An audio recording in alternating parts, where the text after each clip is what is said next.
welcome to Fantasy Whisper Stories. Before we begin this journey into the lost realm of Atlantis, tell us where you're watching from and how much time you can spend with us today exploring this ancient mystery.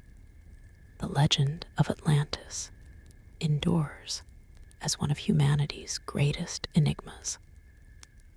First recorded by Plato in his dialogues Timaeus and Critias around 360 BCE, this tale describes an advanced civilization that vanished beneath the waves in a single catastrophic day and night. Plato claimed the story came to him through Solon, who learned it from Egyptian priests in Sais. Whether historical truth or philosophical allegory, Atlantis represents the ultimate cautionary tale about hubris, environmental destruction, and the fragility of even the greatest civilizations. The compelling nature of this legend lies in its persistence across cultures and epochs. Ancient texts, mysterious underwater structures, and geological evidence of past floods all fuel continued speculation about whether Atlantis was real.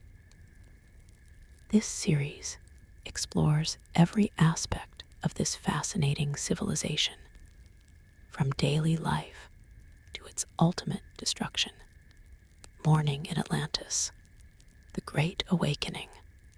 The sun rises over crystal waters as Atlantis awakens to melodious chiming from crystal towers. These massive structures capture sunlight, converting it into harmonious tones that drift across the city like a gentle symphony. Priests of the sun perform the devotion of dawn from the highest spires, draped in white and gold robes. Their movements channel morning energy through focusing crystals that power the city through copper and orichalcum conduits spanning the vast metropolis. Citizens emerge from their terrace homes as the sun climbs higher. Each residence combines white, red, and black stone, featuring multiple levels with gardens at every tier.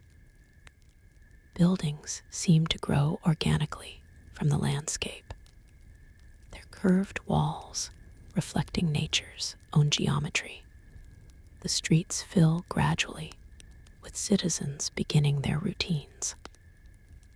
Unlike the chaos of other ancient cities, movement through Atlantis follows organized patterns. Wide thoroughfares accommodate 3 carriages abreast, with dedicated lanes for pedestrians, and the famous water channels that serve both transportation and beauty. Children hurry to the academy grounds, passing morning markets where merchants arrange fruits in geometric patterns. The air fills with scents of fresh bread and exotic spices as the city reaches its full rhythm. Working populations divide into streams toward various districts: artisans to the guild quarter, engineers to the power districts, scholars to the garden of contemplation. Harbors come alive, with sailors preparing vessels for the morning tide. Shipbuilders inspect massive hulls that dwarf vessels from other civilizations. By mid-morning, construction crews use sound technology to place 100-ton stone blocks with precision. Physicians tend patients using crystal therapy and early surgical techniques. The famous flying chariots begin their daily routes as the sun reaches zenith. carrying officials and urgent messages between city sectors. These craft glide silently above designated skyways, suspended by crystalline anti-gravitational fields, adding another dimension to the city's complex choreography. The island city, architecture and layout. The city of Atlantis rises from the ocean in 3 concentric rings separated by water channels, creating a pattern visible from great distances. The design follows sacred geometry based on divine mathematical proportions. The outer ring houses agriculture and common residences, featuring terraced gardens with sophisticated irrigation systems. Buildings of 2 to 3 stories incorporate living walls where vines and flowers grow, blending constructed and natural environments. The middle ring buzzes with commerce and manufacturing. Taller buildings reach 5 to 7 stories, faces decorated with orichalcum that gleams with warm, reddish gold hue. Major thoroughfares radiate from the center like wheel spokes, facilitating movement of goods and people. The inner ring hosts royal palaces and temples. At the center stands the Temple of Poseidon, a massive complex surrounding a central pyramid, serving as both religious center and scientific laboratory. This sacred precinct features the largest crystal matrices, channeling energies for research and power generation. Bridges spanning water channels feature multiple levels for different traffic types. The lowest accommodates boats below, while upper levels carry carriages, pedestrians, and crystal-powered transport rails. 3 harbor complexes extend beyond the outer ring. Commercial port for merchant vessels with massive powered cranes. Military harbor with defensive breakwaters. And exploratory docks for expedition fleets venturing into unknown waters. The spires of harmony. 7 crystalline towers rising 200 feet serve multiple functions. They collect solar energy during day and project protective shields at night, while resonating with musical frequencies aligned with Atlantean beliefs about creation's harmony. Underground tunnels house the crystal matrix network, distributing power throughout the city. These passages also provide emergency evacuation routes and storage for essential supplies during emergencies. Advanced society, technology, and knowledge. Master crystals beneath the Temple of Poseidon draw energy from sun, Earth's magnetic field, and what Atlanteans call vital force. These massive crystalline structures store and transmit power with minimal loss. Different minerals serve specific purposes. Quartz for transmission, ruby for amplification, and rare Atlantean crystals for advanced applications. Transportation utilizes 3 systems. Water channels for boats with silent underwater propulsion, crystal-powered vehicles on land, and aerial craft combining aerodynamics with anti-gravity technology.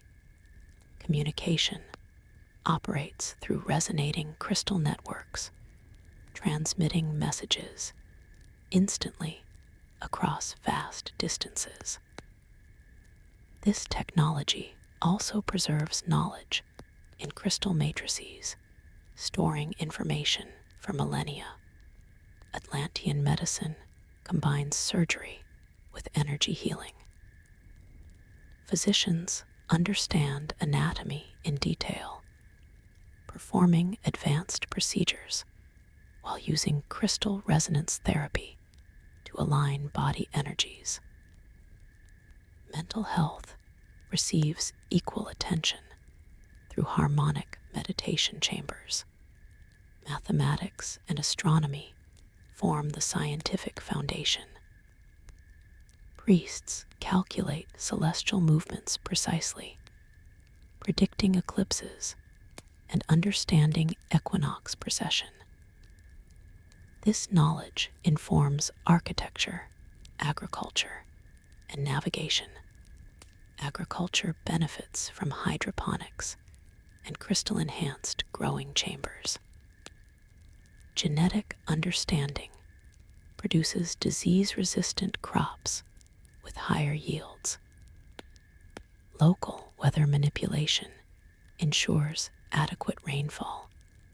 Mysterious dimensional physics experiments include fold space travel and temporal field manipulation, achievements whose full extent remains unclear but influential to the final catastrophe.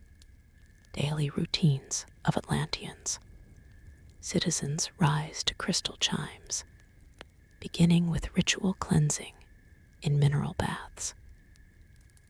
Morning meals vary by social station and occupation, with laborers eating hearty breakfasts before guild work, while professionals enjoy elaborate meals while reviewing crystal tablet schedules. Work follows natural rhythms: physical labor during cooler mornings, intellectual pursuits at midday. Most work 4 days with 1 rest day, plus seasonal holidays. Midday communal dining occurs especially in guild districts. Public kitchens with crystal heating systems ensure precise food preparation. Afternoons bring education for children and continuing learning for adults through public libraries, offering scrolls and crystal recordings. Evenings feature theater, concerts, sports, and social clubs discussing philosophy or personal improvement. Recreation includes temperature-controlled swimming, flying sportscraft, and games combining physical and mental skills. Crystal parks offer immersive light and sound experiences. High hygiene standards include sonic cleaning devices and dental care. Crystalline lighting systems promote healthy sleep rhythms. Community participation through civic projects and district councils creates strong social bonds. Financial management uses crystal cards for electronic transactions. Daily spirituality seamlessly integrates prayer, work devotion, and evening meditation with cosmic harmonies. Atlantean society and culture, social hierarchy and governance. Atlantean society operates through a carefully balanced hierarchical system that values merit alongside birthright. At the apex stands the king, traditionally descended from Atlas, Poseidon's firstborn son. The monarchy functions more as sacred stewardship than absolute power, with rulers expected to demonstrate wisdom through actions rather than mere proclamation. The Council of 10 serves as the primary governing body, consisting of 5 hereditary princes from the original royal lines, and 5 elected representatives from major guilds.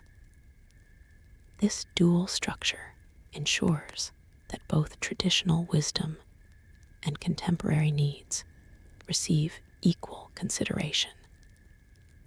Council meetings occur in the Chamber of Echoes, where acoustics prevent private conversations, ensuring transparency. The priestly caste ranks second in social importance. These spiritual leaders maintain the crystal matrices, perform essential rituals, and preserve ancient knowledge. Unlike typical ancient religions, Atlantean priesthood requires intellectual achievement alongside spiritual aptitude. Priests train for decades, mastering astronomy, mathematics, and energy manipulation before earning their robes. Below the priesthood exists the scholar artisan class, representing the educated professionals who drive innovation. This group includes architects, physicians, engineers, and master craftsmen. Social mobility thrives in this stratum, as exceptional talent can elevate common citizens to prestigious positions, regardless of birth circumstances. The Merchant Guild forms a powerful fourth tier, controlling trade relationships with distant lands. Their ships carry goods and diplomatic missions across known waters and beyond. Merchant princes can accumulate wealth rivaling nobility, though their political influence remains officially limited to economic matters. Citizens form the 5th social level, encompassing skilled workers, farmers, and service providers. Unlike many ancient societies, Atlantean citizenship extends to all free inhabitants regardless of wealth. Citizens enjoy legal protections, educational opportunities, and voting rights in district matters. The lowest tier consists not of slaves, but of temporary indentured workers who exchange labor for education, resettlement assistance, or debt relief.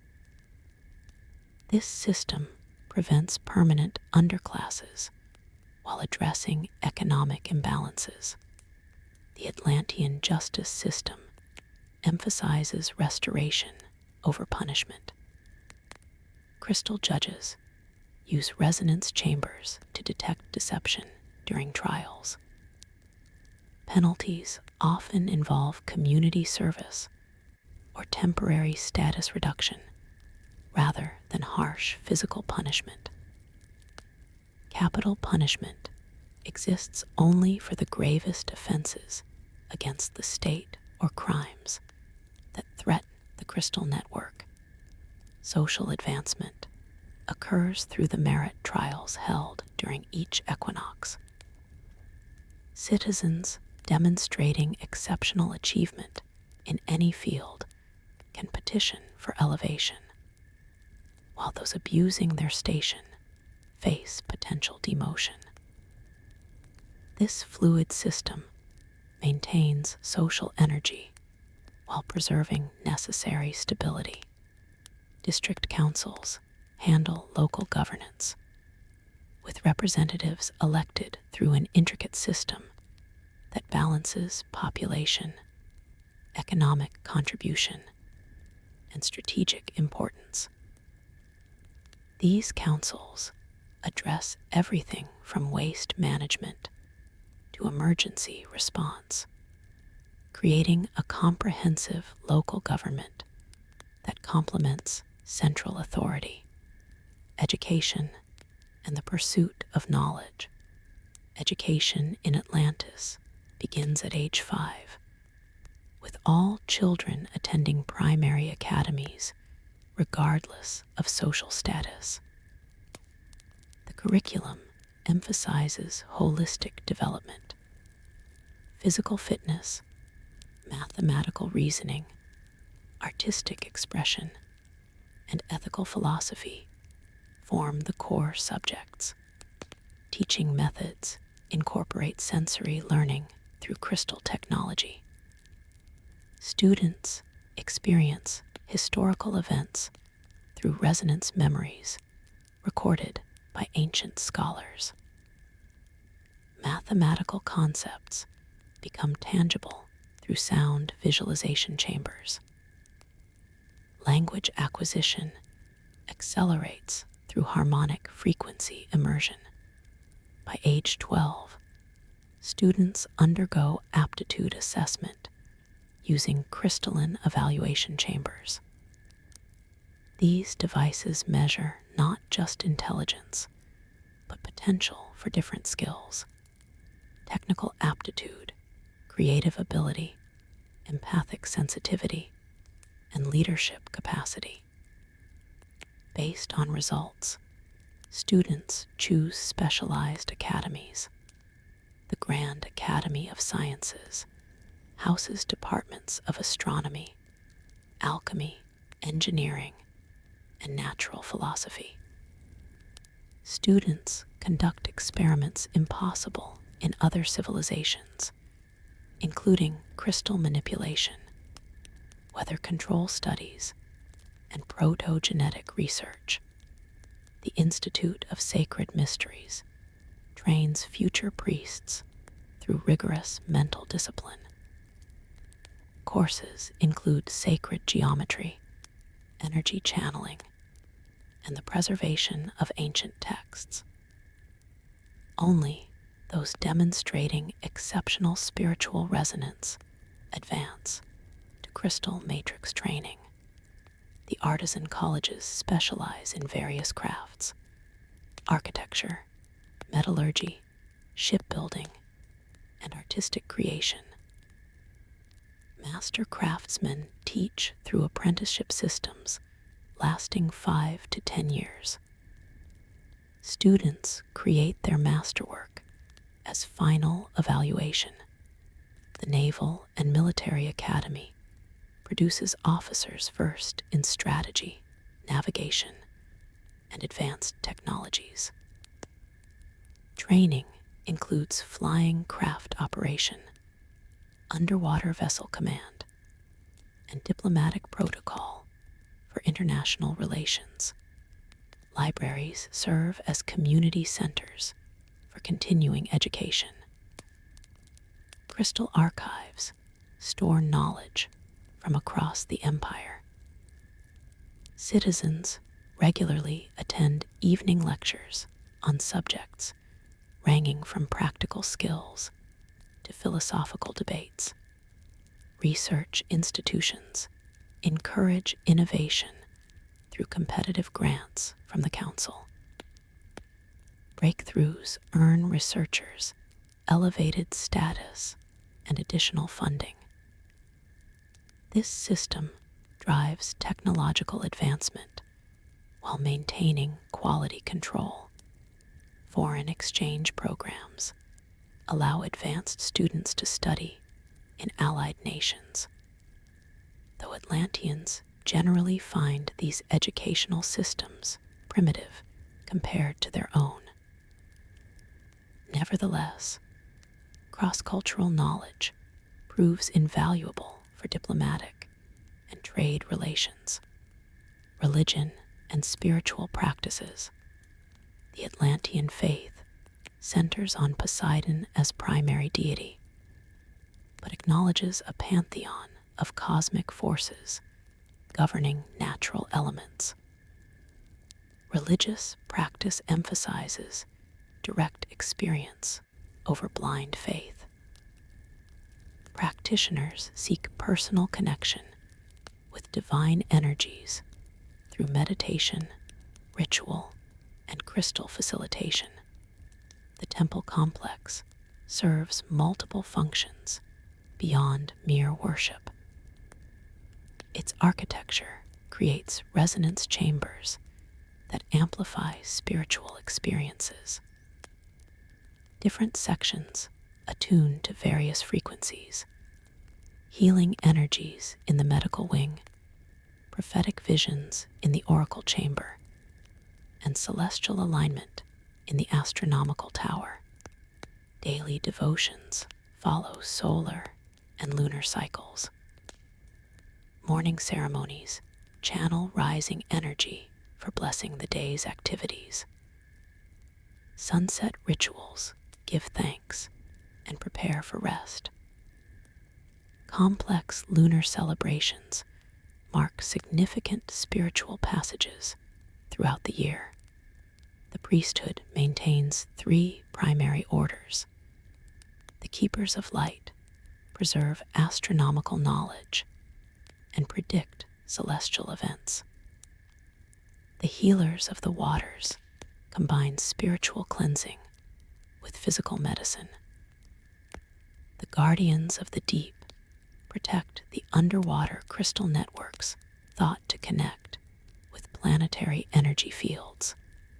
Sacred rituals incorporate specific crystal configurations. Wedding ceremonies use paired crystals that resonate harmoniously, symbolizing the couple's union.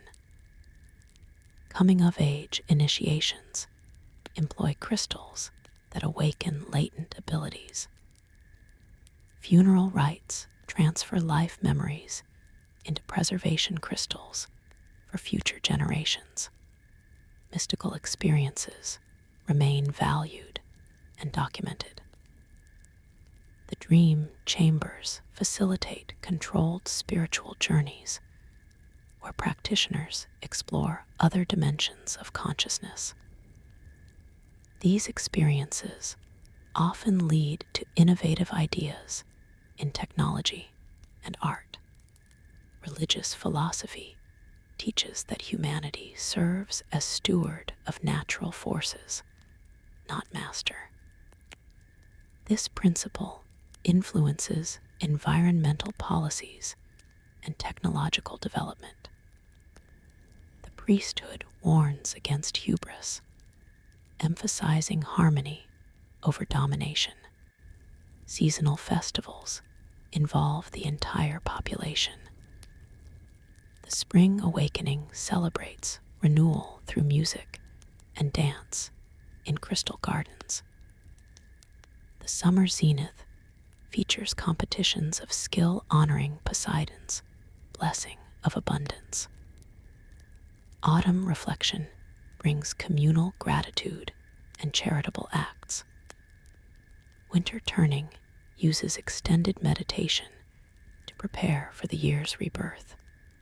Prayer practices employ specific vocal tones that resonate with crystal frequencies. Group chanting in the temple creates harmonic fields believed to influence physical reality. These practices suggest early understanding of vibrational healing principles. The religion maintains flexibility, incorporating new astronomical discoveries and philosophical insights rather than adhering rigidly to ancient doctrine. This adaptability strengthens both spiritual and scientific development, though some argue it eventually contributes to the civilization's downfall by losing essential traditional wisdom. Arts, music, and entertainment. Atlantean artistic achievement reflects their technological sophistication. Crystalline sculpture creates three-dimensional images that shift perspective based on viewer position. Paintings incorporate phosphorescent minerals that change color according to room temperature and ambient energy. Musical performance reaches unprecedented heights through crystal-enhanced instruments. The famous Atlantean harp contains resonating crystals that extend its tonal range beyond human hearing. Orchestras perform in amphitheaters designed to focus sound with mathematical precision, creating immersive experiences where music becomes visible through crystalline light displays. Theater combines dramatic performance with sensory technology. Actors wear crystal headpieces that project emotional states directly to audiences. Scenery changes through light manipulation rather than physical sets. Popular dramas often explore philosophical dilemmas about technology's role in society. Public entertainment includes athletic competitions that test both physical and mental abilities. The games of harmony feature teams solving complex problems while performing acrobatic feats. Aerial races using personal flying craft draw massive crowds to purpose-built stadiums. Dance evolves beyond mere movement into energy art. Performers learn to manipulate crystalline fields through precise movement, creating patterns of light that tell stories or convey emotions. The most skilled dancers achieve near telepathic connection with audiences. Literary arts flourish through both traditional and technological means. Epic poems recording ancient history resonate through crystal matrices, preserving exact intonation. Contemporary writers experiment with new forms that combine text with harmonic frequency. Architecture itself becomes artistic expression. Buildings serve as giant sculptural pieces, their forms calculated not just for beauty, but for acoustic properties and energy flow. The most ambitious projects take decades to complete, with multiple generations contributing to the final vision. Entertainment venues range from intimate crystal gardens for small gatherings to massive amphitheaters holding thousands. Traveling performers combine different art forms into spectacular shows featuring music, light manipulation, and controlled weather effects. During evening hours, the city transforms into a cultural playground. Neighborhoods organize impromptu performances where residents share talents ranging from crystal crafting to storytelling.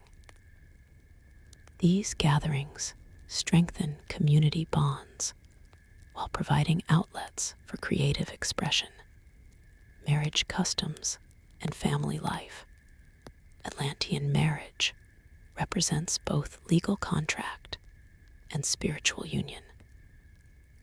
Couples undergo compatibility testing through crystal resonance before formal commitment.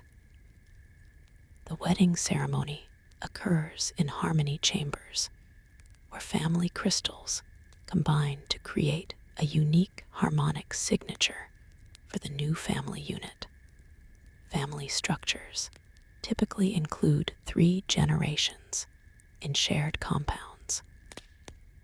Elder wisdom guides youth, while young energy revitalizes older members. Children learn responsibilities early through structured contribution to household maintenance. Parental roles remain equally shared.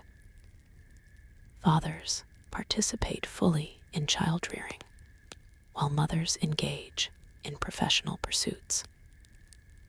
Both parents take leave periods to bond with newborns, utilizing crystal healing chambers to accelerate recovery from childbirth. Children receive given names at birth and earn personal names based on demonstrated characteristics by age 7. Family names indicate lineage but don't determine destiny, as merit trumps ancestry in social advancement. Home life balances structure with spontaneity. Daily family rituals include communal meals in dedicated spaces designed for conversation and connection. Evening periods reserve time for shared activities, whether educational, recreational, or creative. Elderly family members maintain active roles as teachers and advisors.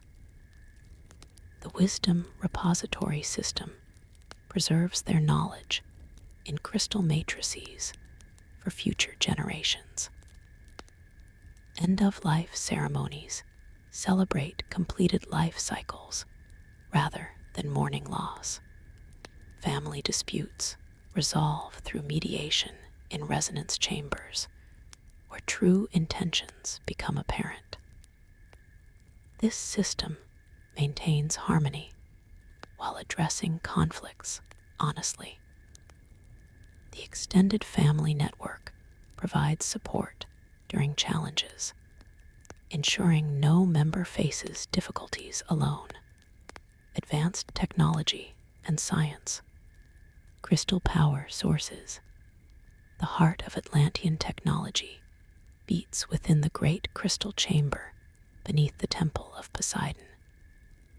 Here, 7 master crystals, each weighing hundreds of tons, form a geometric configuration that researchers call the prime array.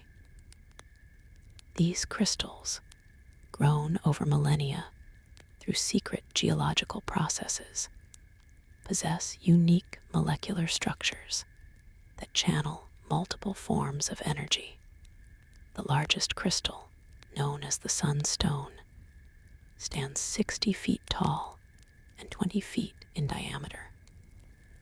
Its surface contains millions of precisely etched symbols that modulate incoming solar radiation. During daylight, it absorbs electromagnetic energy directly from the sun. At night, it draws upon collected reserves, while simultaneously gathering energy from the moon's gravitational field and the Earth's magnetic forces. Secondary crystals throughout the city connect through an intricate network of copper and gold channels. These conduits, infused with crushed crystal dust, maintain near-perfect energy conductivity. Distribution nodes called harmony points transform raw power into specific frequencies suitable for different applications.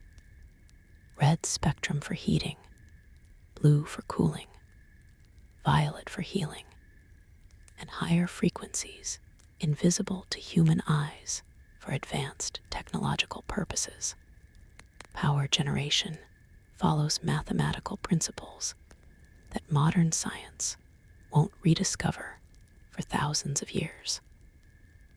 The crystals operate on scalar wave technology, tapping into what Atlanteans call the zero-point field, an infinite source of background energy pervading all space.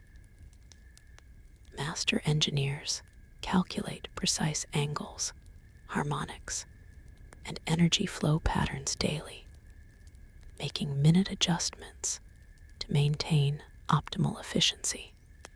Individual crystals serve different purposes throughout the city. Transportation systems use elongated crystals that generate anti-gravitational fields when exposed to specific sound frequencies. Medical facilities employ crystal clusters that resonate at frequencies matching human cell vibrations for diagnostic and healing purposes. Communication devices utilize transparent quartz matrices that can store and transmit information across vast distances. The crystal technology includes safety mechanisms designed to prevent catastrophic failure. Dampening crystals automatically reduce power output if vibrations exceed safe parameters. Emergency protocols allow for immediate system shutdown through harmonic disruption. Backup systems ensure essential services continue even if primary sources fail. Mining operations to acquire new crystals remain strictly regulated and often spiritually guided.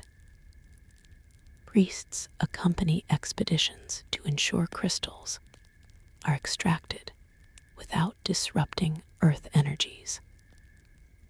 The process takes months of careful preparation, as improper removal can destabilize geological formations for hundreds of miles. Despite sophisticated safeguards, whispers circulate about experimental crystal configurations, pushing beyond established safety limits, attempting to harness energies that may prove uncontrollable. Transportation systems, air and sea, Atlantean transportation achieves what seems impossible to contemporary civilizations.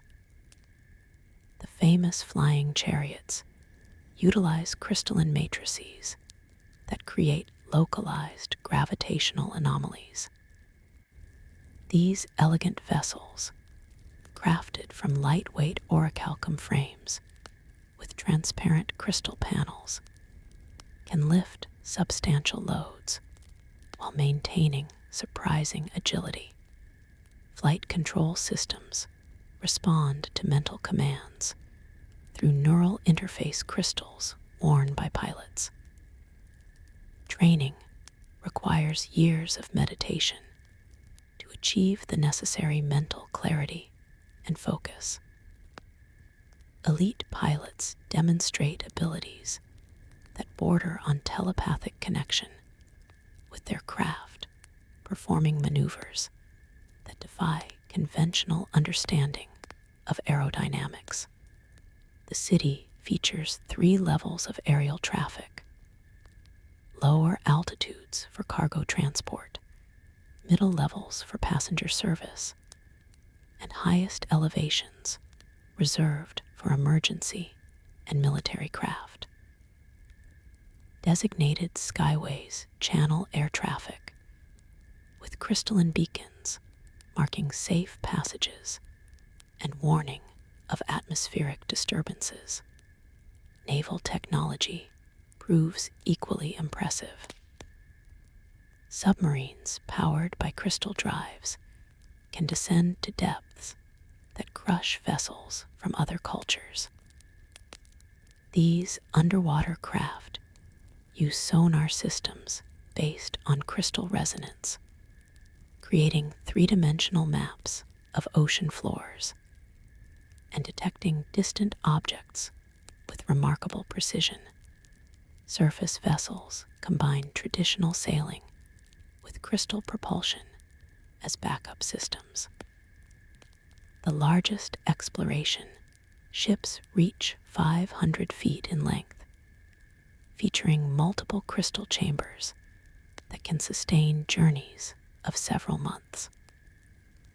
A water purification system using resonating crystals provides unlimited fresh water, while crystal-preserved food supplies extend voyage durations. Navigation relies on celestial observations enhanced by crystal magnification, combined with early forms of inertial guidance systems. Atlantean navigators create remarkably accurate sea charts though they guard knowledge of certain routes as state secrets. Emergency transport systems include tunnels beneath the ocean floor, connecting the main island to important ally cities. Crystal-powered vehicles move through these tunnels at incredible speeds, covering distances in hours that would require days by ship. The Transportation Guild maintains strict standards for vehicle maintenance and operator certification. Regular inspections ensure crystal matrices remain properly aligned, and structural components meet safety specifications. Despite these precautions, the powerful energies involved occasionally result in spectacular accidents when systems malfunction. Architectural marvels and construction techniques. Atlantean architecture combines aesthetic beauty with revolutionary construction methods. The foundation technique, called sympathetic resonance, uses precisely tuned crystals to align massive stone blocks with atomic precision. Workers sing specific frequencies, while crystal devices modulate the vibrations, allowing multi-ton stones to move as if weightless. The famous spires of harmony demonstrate the pinnacle of architectural achievement. These crystal-infused structures reach heights of 300 feet, their forms calculated to create specific atmospheric effects. Architects design each spire to channel wind currents that moderate city temperatures, while the tapering shape generates updrafts for flying vehicles to utilize. Building materials include the mysterious orichalcum, an alloy combining copper with rare minerals through alchemical processes. This material resists corrosion, withstands tremendous stress, and conducts both heat and crystal energy efficiently. Architectural elements incorporate this metal as both structural support and decorative features that gleam with internal luminescence. The Temple of Poseidon exemplifies grand-scale construction mastery. Its foundation extends deep into the earth through a spiral structure that connects to underground crystal veins. The temple's dome, spanning 200 feet, consists of single crystal panels fused together through a secret process that creates seamless surfaces stronger than modern concrete. Residential architecture emphasizes harmony with natural surroundings. Buildings follow organic curves rather than rigid geometric shapes. Retractable roof sections allow optimal sunlight and ventilation. Living walls incorporate plants that help regulate indoor climate while filtering air naturally. Earthquake-resistant design includes flexible joints using crystal buffers that absorb seismic waves. Foundations incorporate deep crystal matrices that stabilize structures during tremors. Despite these advances, architects eventually encounter limits when attempting buildings that prove too ambitious for even their advanced techniques. Public spaces showcase the integration of form and function. The Great Plaza features a crystalline floor that captures solar energy during the day and illuminates the area at night. Fountains use crystal technology to create floating water sculptures that defy gravity. Amphitheaters employ acoustic principles that allow speakers to address thousands without artificial amplification. Construction crews use tools that focus crystal energy for cutting and shaping stone. A handheld device can slice through granite as easily as a hot knife through butter. Larger equipment lifts massive blocks with precision that modern cranes cannot match.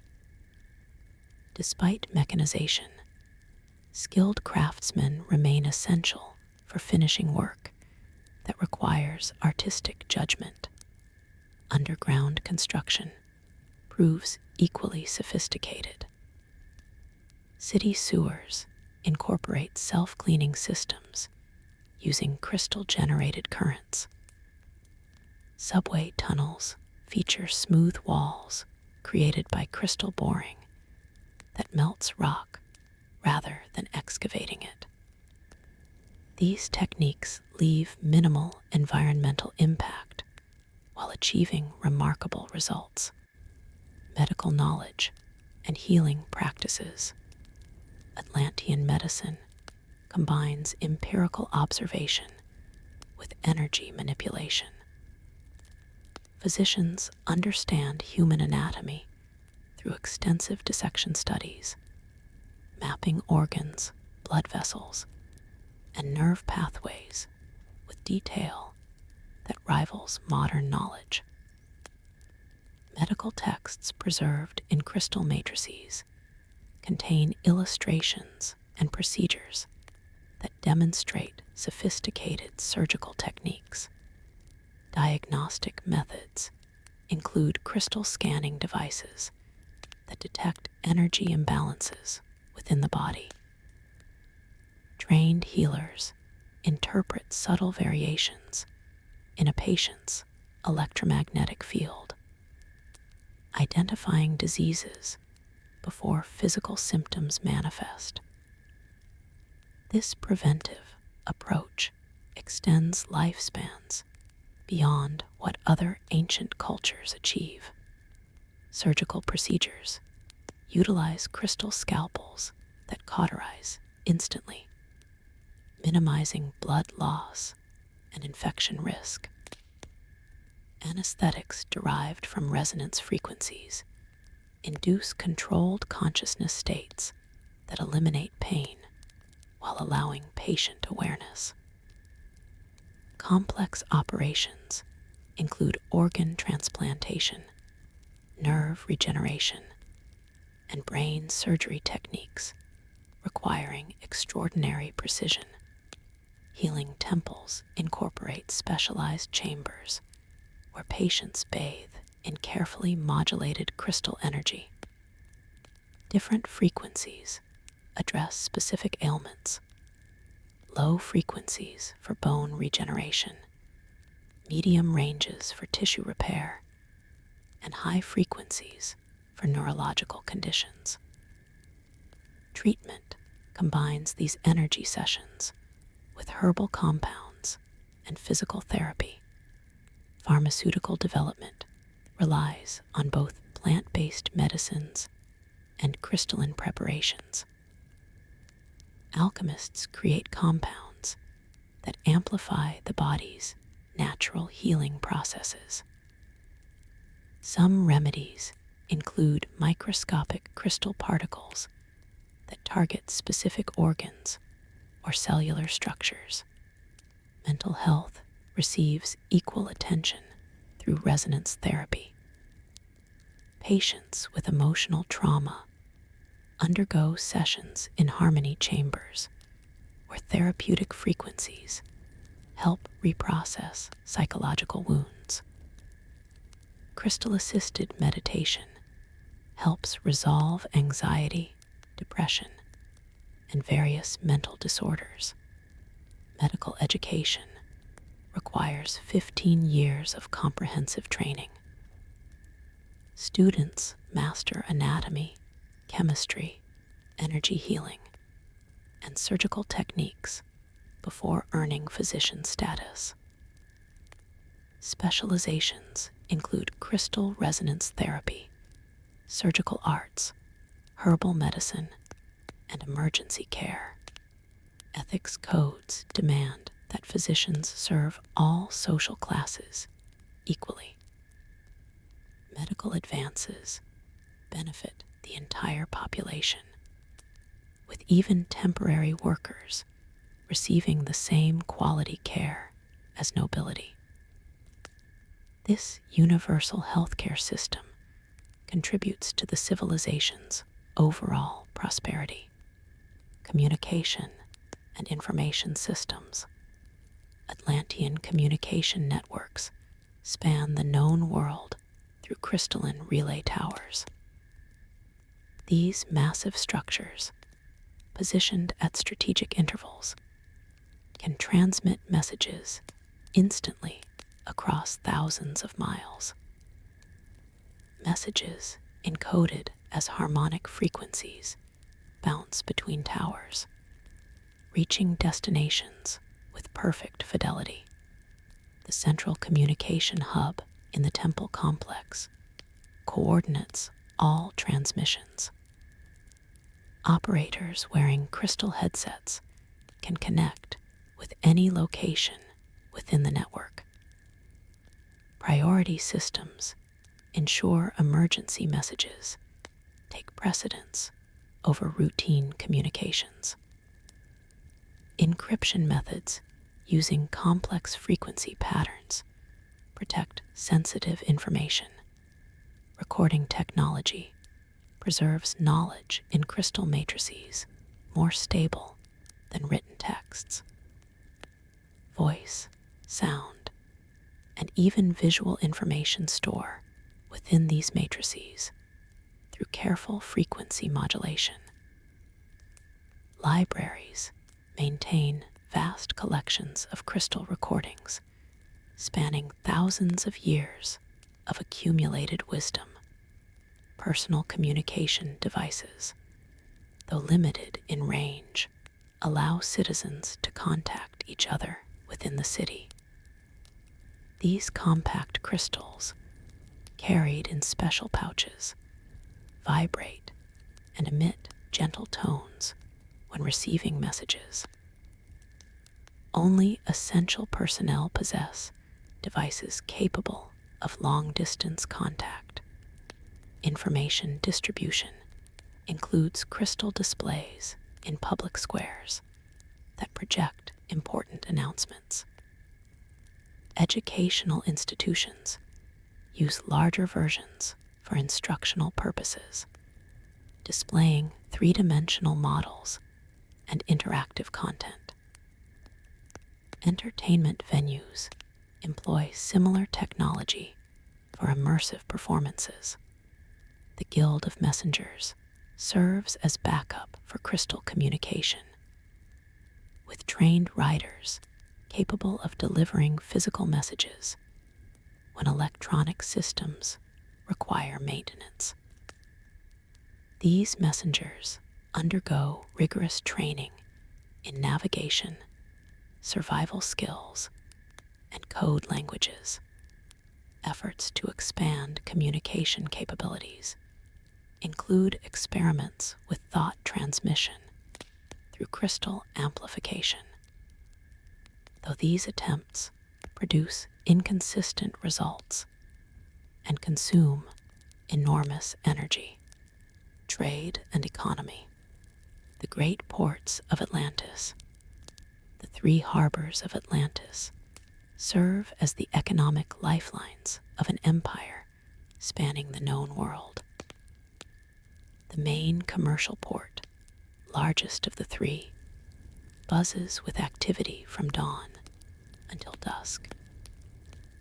Its massive breakwaters, constructed from earthquake-resistant stone and reinforced with crystal stabilizers, can accommodate vessels twice the size of Egyptian pharaoh ships.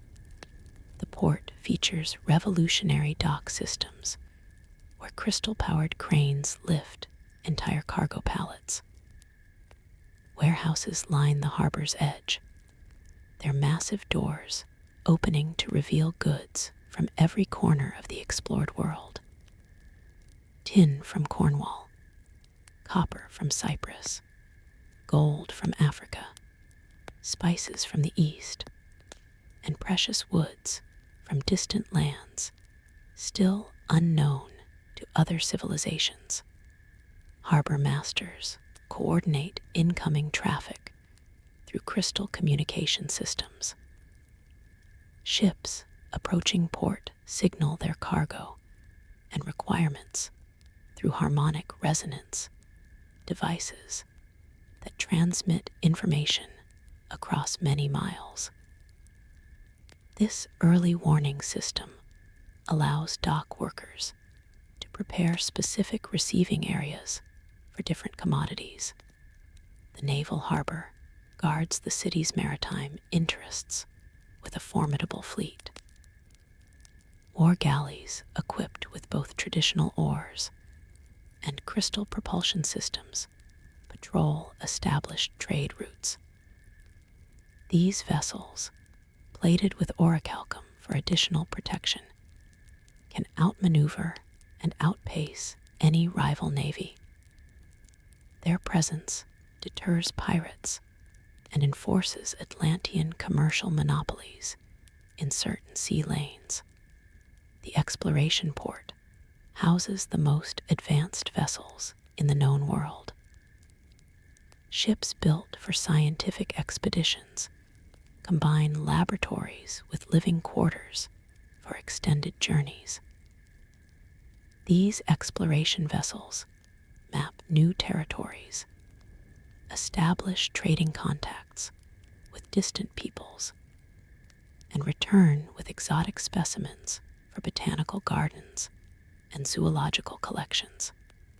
Port facilities include specialized areas for hazardous materials. Crystal-shielded zones safely store volatile substances used in alchemy and engineering.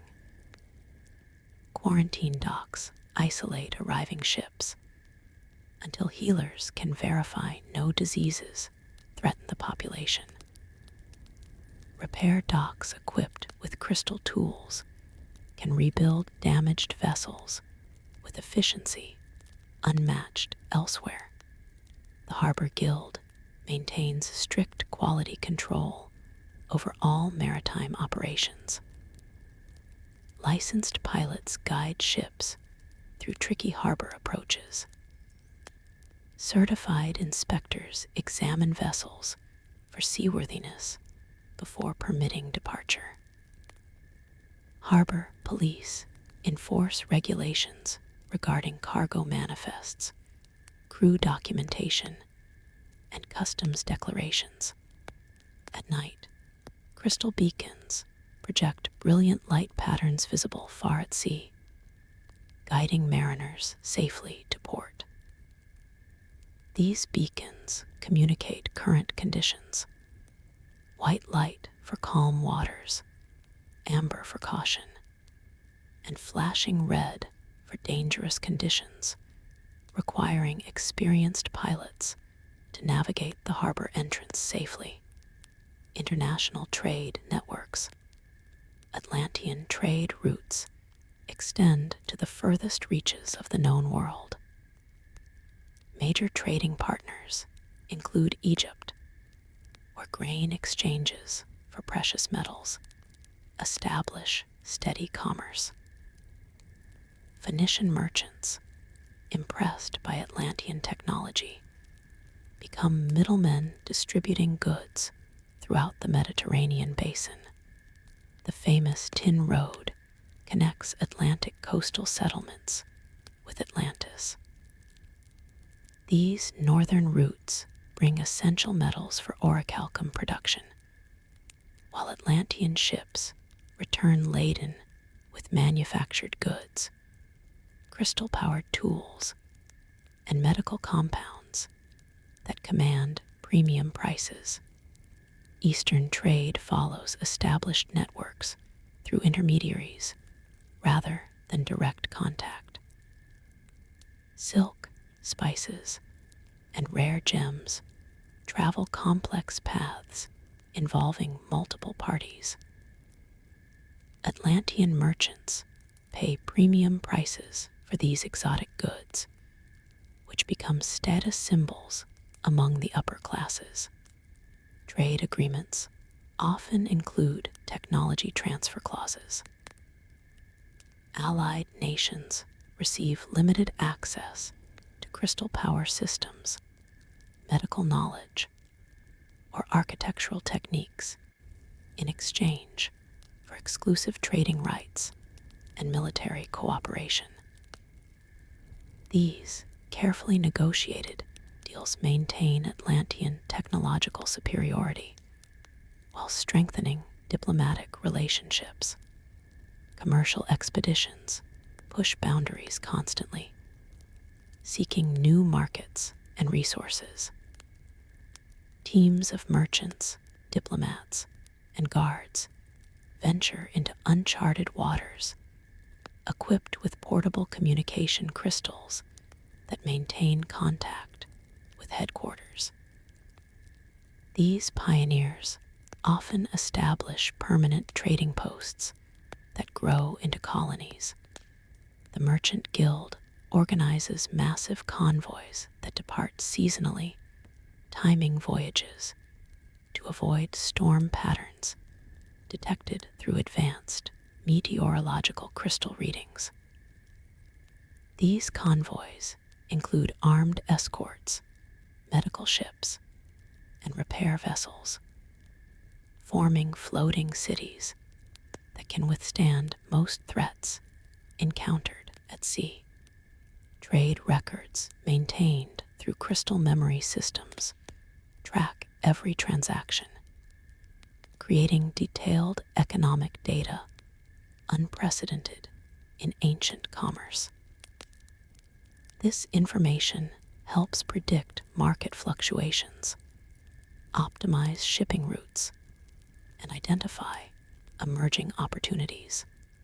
Cultural exchange flows naturally through trade channels. Atlantean artisans incorporate foreign artistic styles.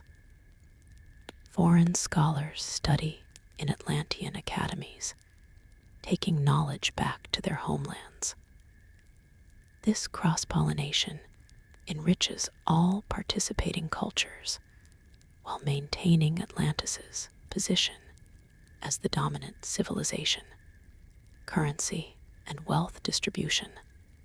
The Atlantean monetary system operates on 3 levels: energy credits for daily transactions, precious metal coins for larger purchases, and crystalline-coded wealth tokens for international trade and major investments.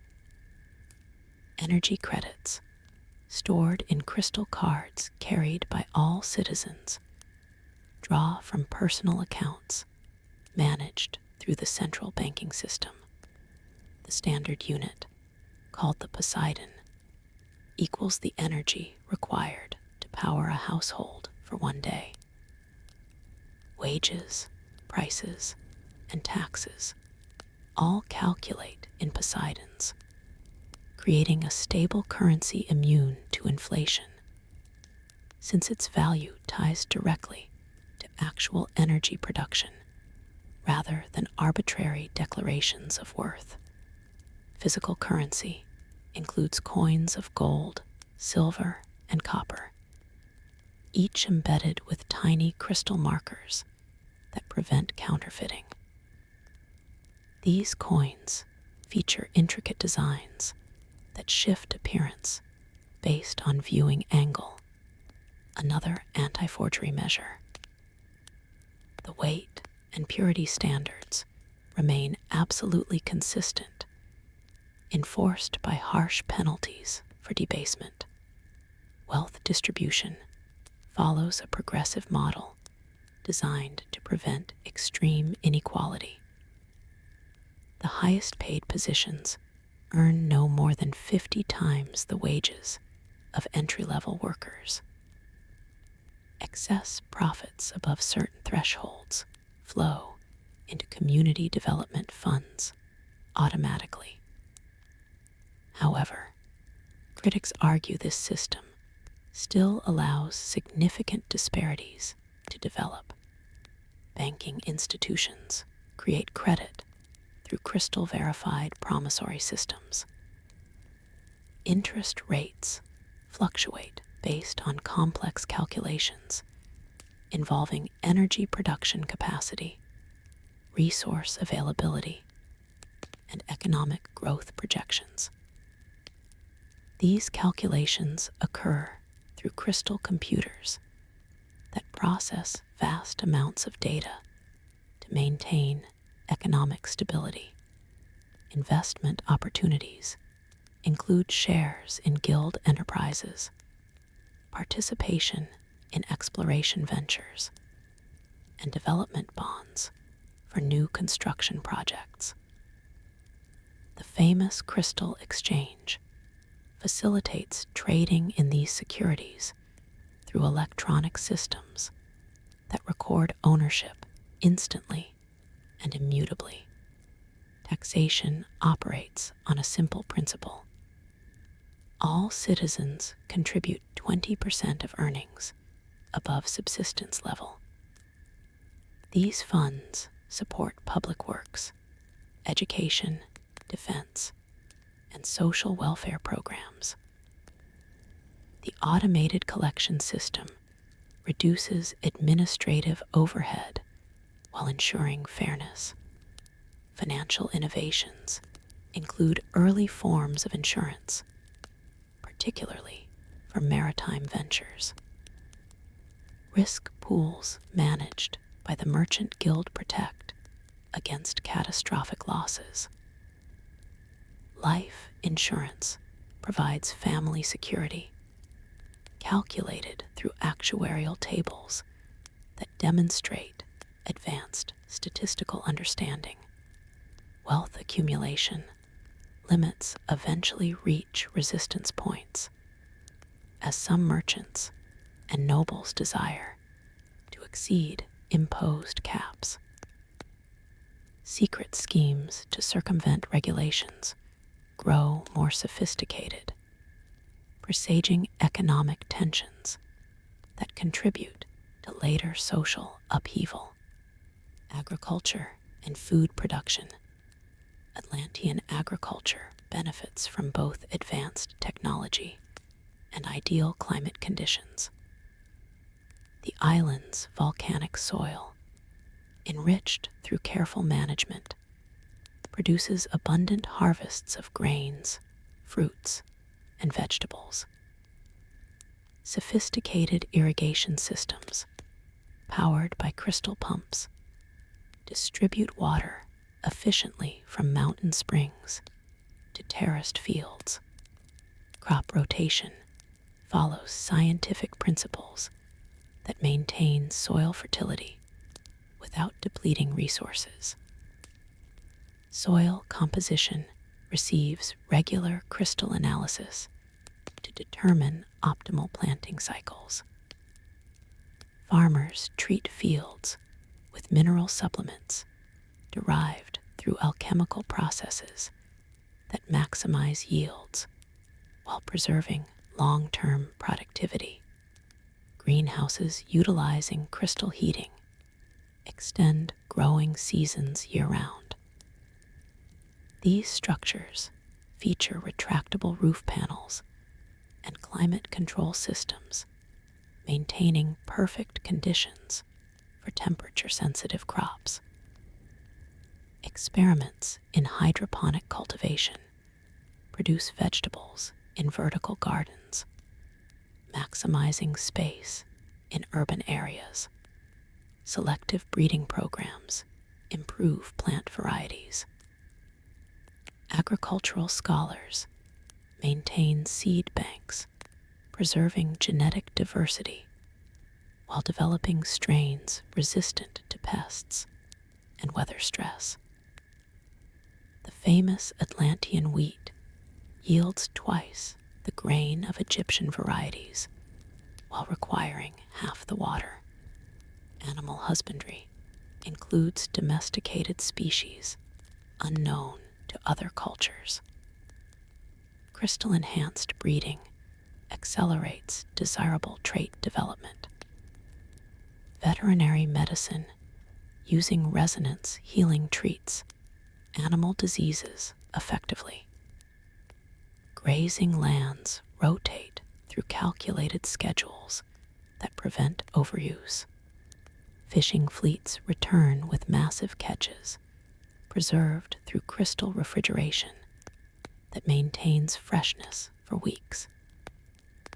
Fish farms, using artificial reef structures, provide steady supplies of popular species. Aquaculture experiments raise shellfish and crustaceans in controlled environments. Food processing facilities incorporate assembly line concepts driven by crystal automation. Mills grind grain through harmonic systems rather than water power. Preserving techniques include crystal-induced dehydration and early canning methods using impermeable containers. Distribution networks ensure adequate food reaches all citizens. Central markets connect directly with farms through rapid transportation systems. Rationing occurs only during emergencies, with stockpiles maintained for 7 years of self-sufficiency. Dietary science influences public health policy. Physicians prescribe specific food combinations for optimal health. School nutrition programs ensure children receive balanced meals.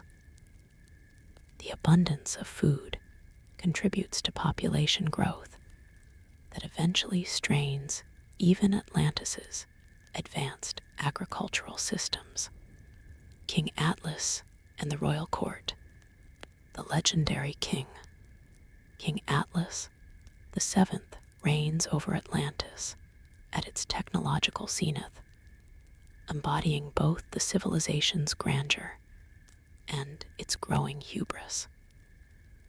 Descended from the divine son of Poseidon, who first ruled the island, Atlas maintains traditions established by his ancestors, while pushing boundaries that even his priestly advisors consider dangerous. Standing 7 feet tall, Atlas possesses the commanding presence expected of a divine monarch. His ceremonial attire includes robes woven with gold thread, containing microscopic crystals that shimmer with inner light. The crown of Poseidon, passed down through generations, features 7 major crystals aligned with celestial bodies, supposedly allowing the wearer to channel cosmic energies directly. Atlas receives education befitting his royal status from infancy. By age 10, he masters the sacred mathematics, speaks 5 languages fluently, and demonstrates proficiency in crystal manipulation that surpasses many adult practitioners. His tutors describe a mind equally gifted in abstract philosophy and practical engineering. Upon ascending the throne at age 21, Atlas immediately announces ambitious infrastructure projects: expansion of the crystal power grid, construction of underwater habitats, and development of experimental aircraft capable of reaching unprecedented altitudes. His hunger for innovation impresses the guilds, while concerning conservative factions who warn against tampering with forces beyond human comprehension. The king's personal relationships reveal internal conflicts. He marries Princess Cleido of Gadir, a union strengthening ties with a major colony. However, rumors persist about his obsession with unlocking ancient powers described in forbidden texts. He spends countless hours in sealed chambers, working with master crystal engineers on projects hidden even from the Council of Ten. Atlas demonstrates exceptional strategic thinking in military matters. His naval reforms modernize the fleet with ships incorporating hybrid propulsion systems. He establishes defensive protocols that coordinate ground, sea, and air forces through crystal communication networks. Under his leadership, the Atlantean military becomes an instrument of deterrence that few dare challenge. Yet Atlas's greatest achievements carry seeds of destruction. His approval of experiments pushing crystal technology beyond traditional safety limits worries elder priests. They note atmospheric disturbances during high-energy tests and seismic tremors when drilling deeper crystal mining operations. The king dismisses these concerns as superstition, claiming new knowledge requires calculated risks. Atlas's public persona projects confidence and visionary leadership. His speeches about expanding human potential inspire citizens while alarming traditionalists.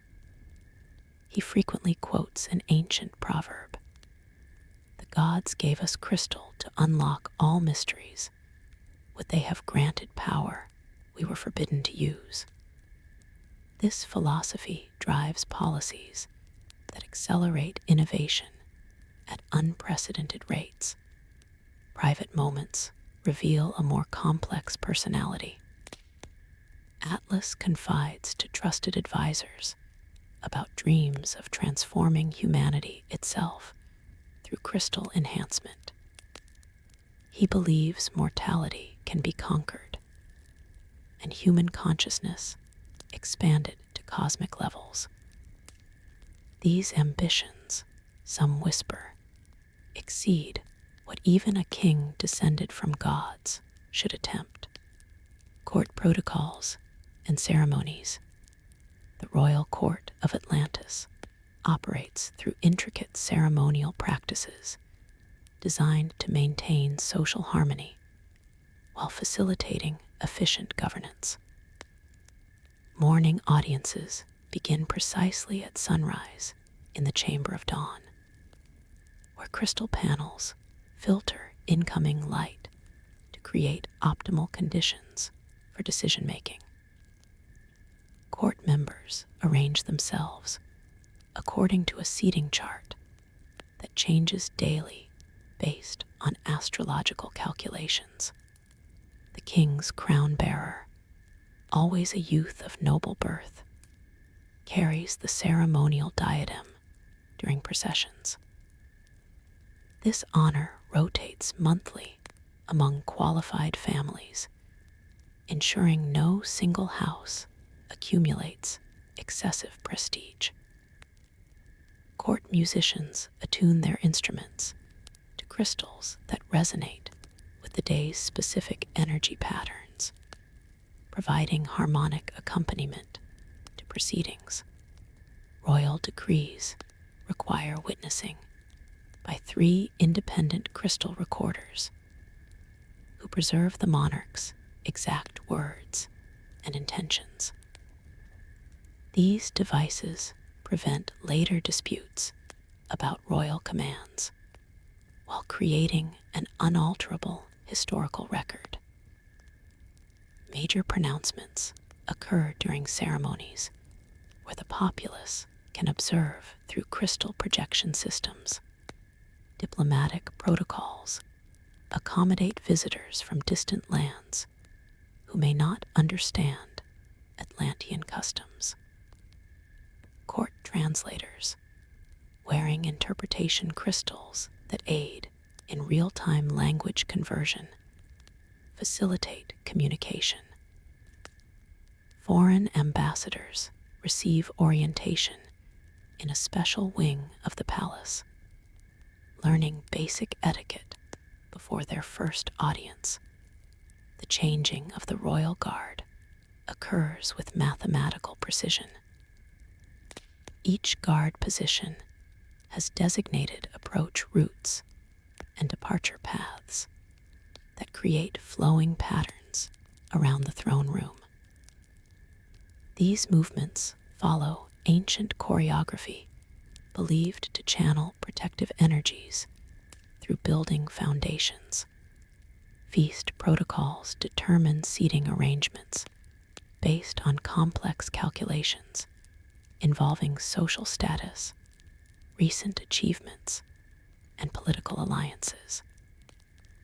The king's table includes foods from every corner of the empire, demonstrating Atlantis's far-reaching influence.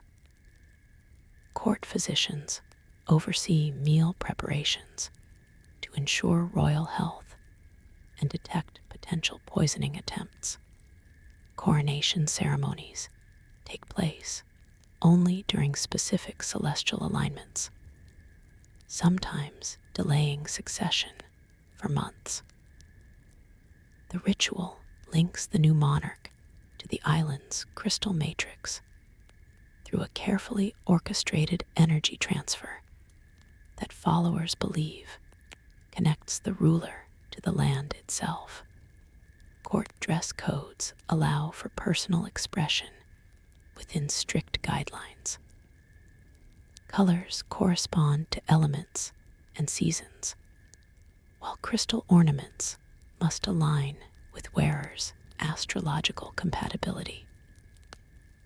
Violations result in social ostracism rather than punishment, maintaining order through shame. The priesthood and their influence. The priestly class wields enormous influence in Atlantean society, serving as bridge between divine wisdom and earthly governance. Led by the high priest of Poseidon, this caste maintains the spiritual traditions while pushing boundaries of crystal science.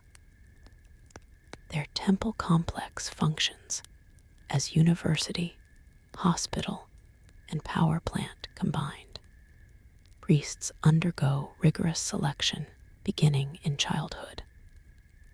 Test administrators identify candidates through crystal resonance patterns that supposedly reveal spiritual aptitude. Training spans 25 years, encompassing sacred mathematics, stellar observation, energy manipulation, and ancient language mastery. Only 1 in 50 initiates reaches full priest status. 3 orders divide priestly responsibilities. The keepers of light manage astronomical observations and calendar calculations. The guardians of deep oversee underwater crystal networks and marine resources, and the arbiters of harmony mediate disputes through resonance chambers that reveal truth. Each order maintains its own hierarchy and specialized knowledge. The priesthood's political influence manifests through the Council of 10, where 3 voting seats belong to priestly representatives. These positions rotate among senior priests to prevent power concentration. However, critics argue that their control over crystal technology gives them disproportionate control over all aspects of society. Younger priests increasingly challenge traditional restrictions on crystal experimentation. Led by the charismatic brother Kratos, reformers advocate for expanding energy manipulation beyond conservative limits. This faction gains support from King Atlas, who shares their ambition for transcending current understanding. Ceremonial duties consume significant priestly time. Daily rituals maintain citywide crystal networks. Seasonal celebrations mark agricultural cycles, and major festivals honor deities and ancestors. These ceremonies serve both spiritual and practical purposes, as the energy generated helps stabilize the island's geological foundation. Education remains a priestly monopoly, with all teachers requiring temple certification. This system ensures consistent knowledge transmission while allowing priests to filter information they deem dangerous or premature for general understanding. Some critics whisper that the priesthood suppresses certain discoveries that might threaten their authority. The priestly class enjoys substantial material benefits despite vows of simplicity. Temple quarters feature luxurious accommodations, fine food, and access to restricted zones throughout the city. Generous donations from wealthy citizens fund religious purposes while enriching temple treasuries. Priestly predictions carry weight in decision-making. Their readings of crystal divination patterns, combined with astronomical data, influence everything from military campaigns to public works projects. King Atlas increasingly relies on priests who provide optimistic forecasts, supporting his ambitious plans, sidelining those who counsel caution. Royal innovations and infrastructure projects. Under King Atlas's reign, Atlantis undertakes infrastructure projects that define its golden age while straining the civilization to its limits. The most ambitious initiative expands the crystal power grid to reach the island's most remote corners, requiring mining operations that penetrate deeper into the earth than ever before attempted. The Grand Canal project connects all 3 harbor complexes through channels wide enough for the largest naval vessels. Engineering teams use combined sonic drilling and crystal energy to carve through solid rock, creating passages lined with orichalcum to prevent erosion. While useful for commerce and defense, these canals later provide catastrophic entry points for the encroaching sea. Deep harbor development pushes the boundaries of underwater construction. Architects design submerged facilities that can dock submarines and provide maintenance for exploration vessels. Master builders employ crystal shields to create air pockets hundreds of feet below the surface. These innovations enable scientific exploration of ocean depths, but weaken the coastal geological stability. The Grand University complex rises in the educational district, featuring the largest concentration of learning materials in the ancient world. Crystal repositories store knowledge from every known civilization. The facility includes research laboratories where scholars combine theoretical studies with practical experimentation. Unfortunately, security measures prove inadequate for for the dangerous energies contained within. Transportation infrastructure advances through the high-speed transit system. Crystal-powered carriages travel through pneumatic tubes, connecting major city sectors. The smooth, silent transport reduces surface congestion while demonstrating engineering excellence. However, tunnel network expansion requires extensive underground excavation that some geologists warn could destabilize the island's foundation. The Tower of Infinity challenges construction limits as Atlas commissions a structure intended to reach unprecedented height. Architects debate whether current technology can support such ambition. The partial structure becomes a symbol of royal hubris. Its incomplete state, a reminder that some goals exceed present capabilities. Agricultural innovation appears in the expanded terracing system that converts mountain slopes into productive farmland. Crystal-powered systems regulate water flow, maintain optimal soil conditions, and extend growing seasons. While these advances increase food production, critics note the artificial enhancement may have long-term environmental consequences. King Atlas demands faster execution of all projects. Construction schedules accelerate through increased use of automation and crystal energy, sometimes at the expense of traditional safety protocols. Workers raise concerns about fatigue and potential structural weaknesses from rapid building methods. The collective strain of these simultaneous megaprojects stretches Atlantis's resources and expertise. Energy demands approach limits of current crystal capacity. Environmental changes accelerate as massive construction alters natural patterns.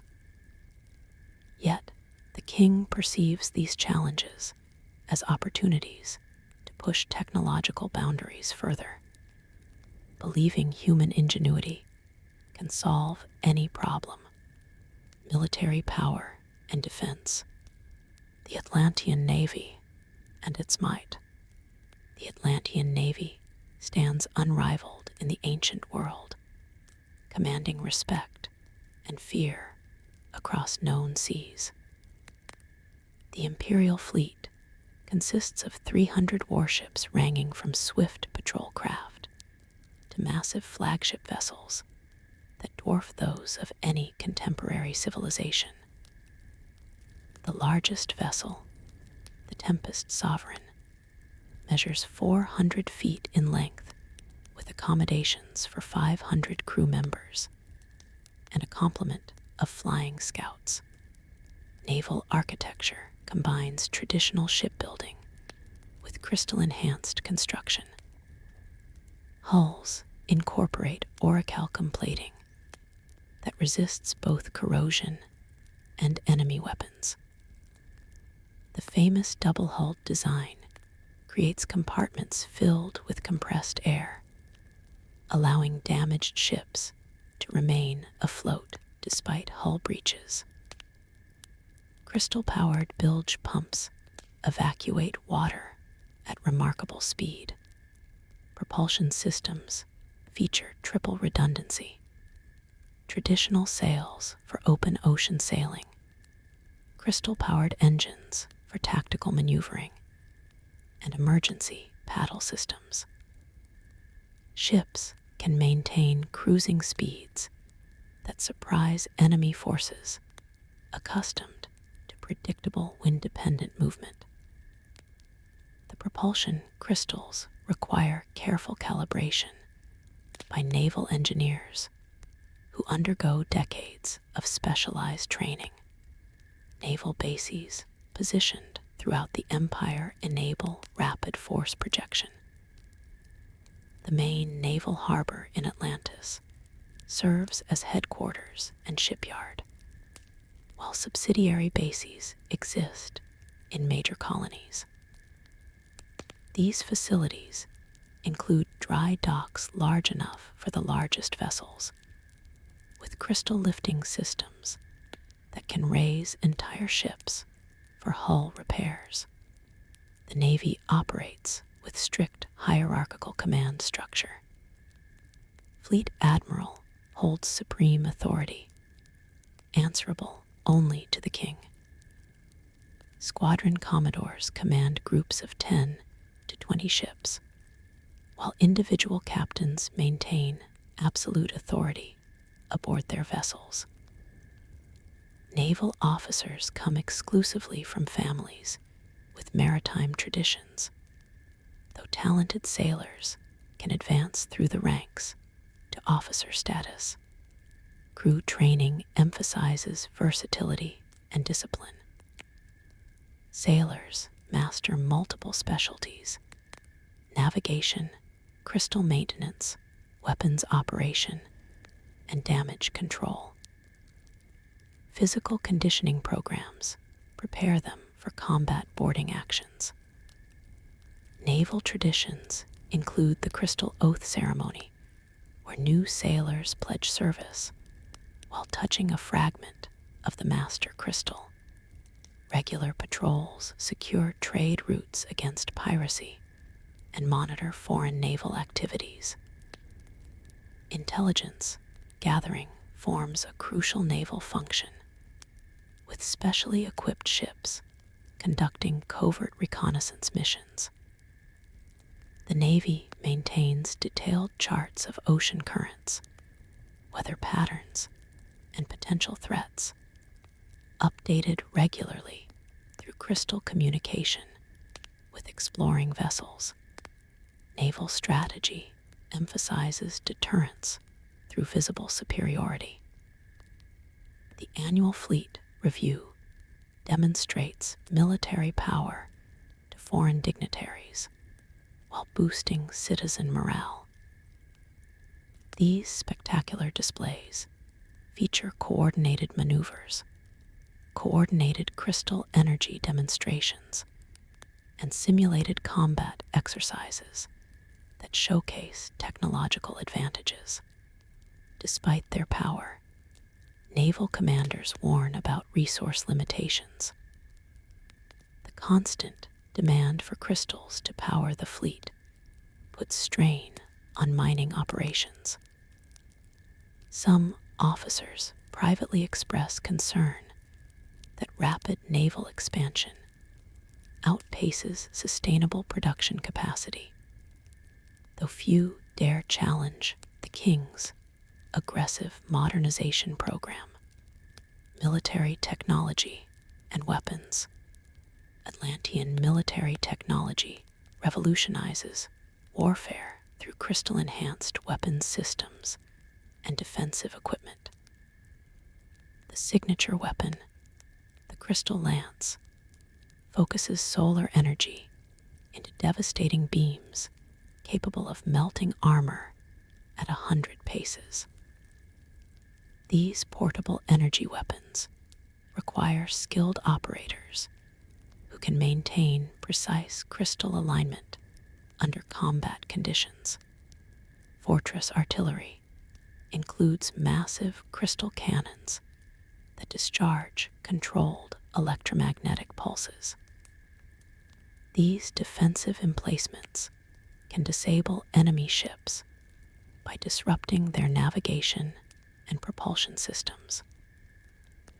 Range extends to visibility horizon, with crystal enhancement allowing engagement of targets beyond conventional sight through resonance targeting. The famous sonic blades serve as standard issue for elite infantry units. These crystal-enhanced swords vibrate at frequencies that disrupt molecular bonds, cutting through traditional armor like soft wood.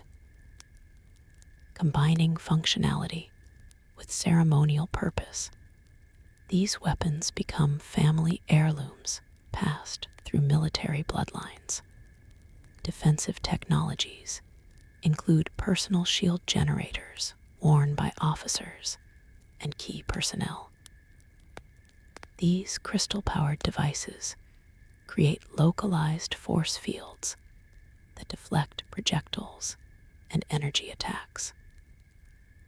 Power limitations restrict continuous operation to 30 minutes, requiring strategic deployment in critical combat moments.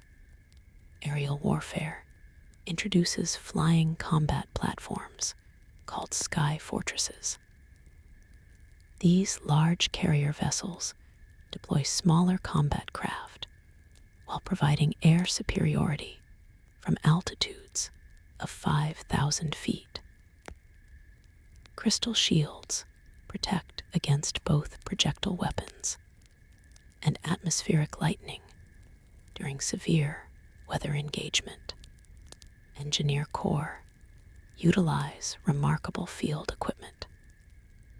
Crystal-powered earth movers can dig defensive positions instantly, while portable bridge projectors create temporary crossings using solidified energy fields. These innovations enable rapid fortification construction and obstacle negotiation that confound traditional military doctrine. Communications equipment includes battlefield crystal resonators that maintain contact between commanders despite interference. These devices encrypt tactical information using harmonic frequency shifting, though skilled enemy crystal technicians sometimes penetrate these codes through sophisticated analysis. Logistical support benefits from preservation crystals that maintain food freshness for months. Medical crystals accelerating healing of battlefield injuries, and transport crystals amplifying lifting capacity for supply wagon movement. These technological advantages reduce supply line vulnerability significantly. Military research continues developing new applications. Experiments with gravity manipulation weapons show promise, but consume enormous crystal energy.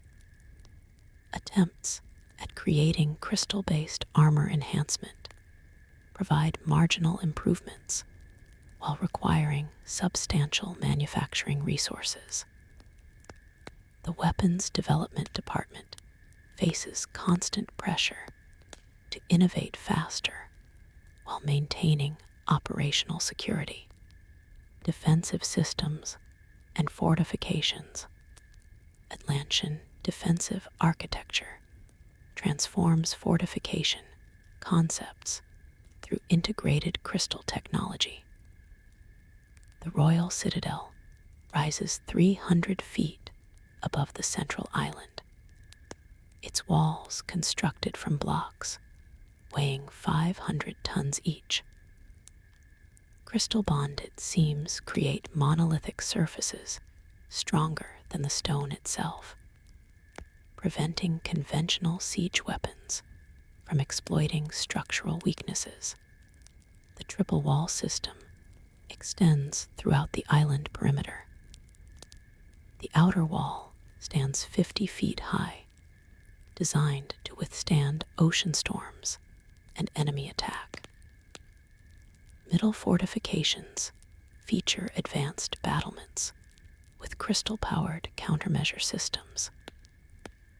The inner wall guards the city center with near-impenetrable barriers that can activate emergency energy shields during dire circumstances. underground bunker networks connect strategic locations throughout the city.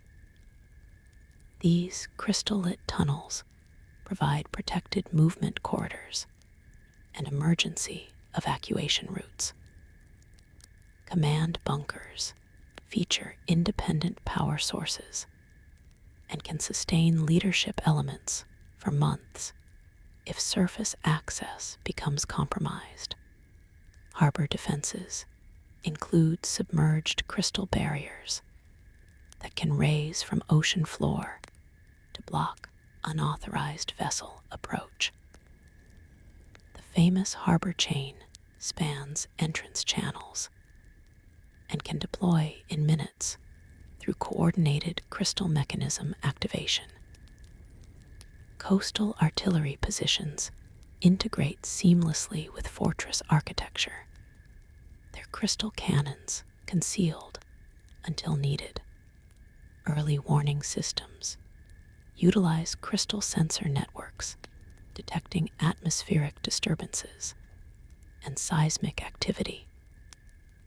These networks supposedly differentiate between natural phenomena and artificial attacks, though their sensitivity occasionally triggers false alarms during severe weather or underground mining operations. The Shield of Atlantis represents the ultimate defensive measure. This mythical system supposedly protects the entire island through a crystalline energy barrier drawn from the main power matrix. Activation requires unanimous consent from the king, the head priest, and the Council of Ten. Historical records indicate only one test activation, resulting in significant energy drain and structural stress throughout the city. Defensive planning incorporates civilian protection protocols. Public shelter complexes beneath major buildings accommodate populations during emergencies. Crystal-filtered air systems protect against toxic weapons, while redundant food supplies ensure survival during extended sieges. Garrison troops, dedicated solely to defensive operations, trained specifically for urban warfare scenarios. Unlike expeditionary forces optimized for offensive campaigns, defenders master crystal-enhanced defensive tactics, including energy shield manipulation and resonance-based structural reinforcement techniques. Strategic vulnerability assessments identify potential weaknesses requiring additional fortification. The geological surveys note several natural fault lines beneath major defensive positions, prompting debate about whether deeper crystal anchoring might paradoxically increase seismic risk. Warrior culture and training.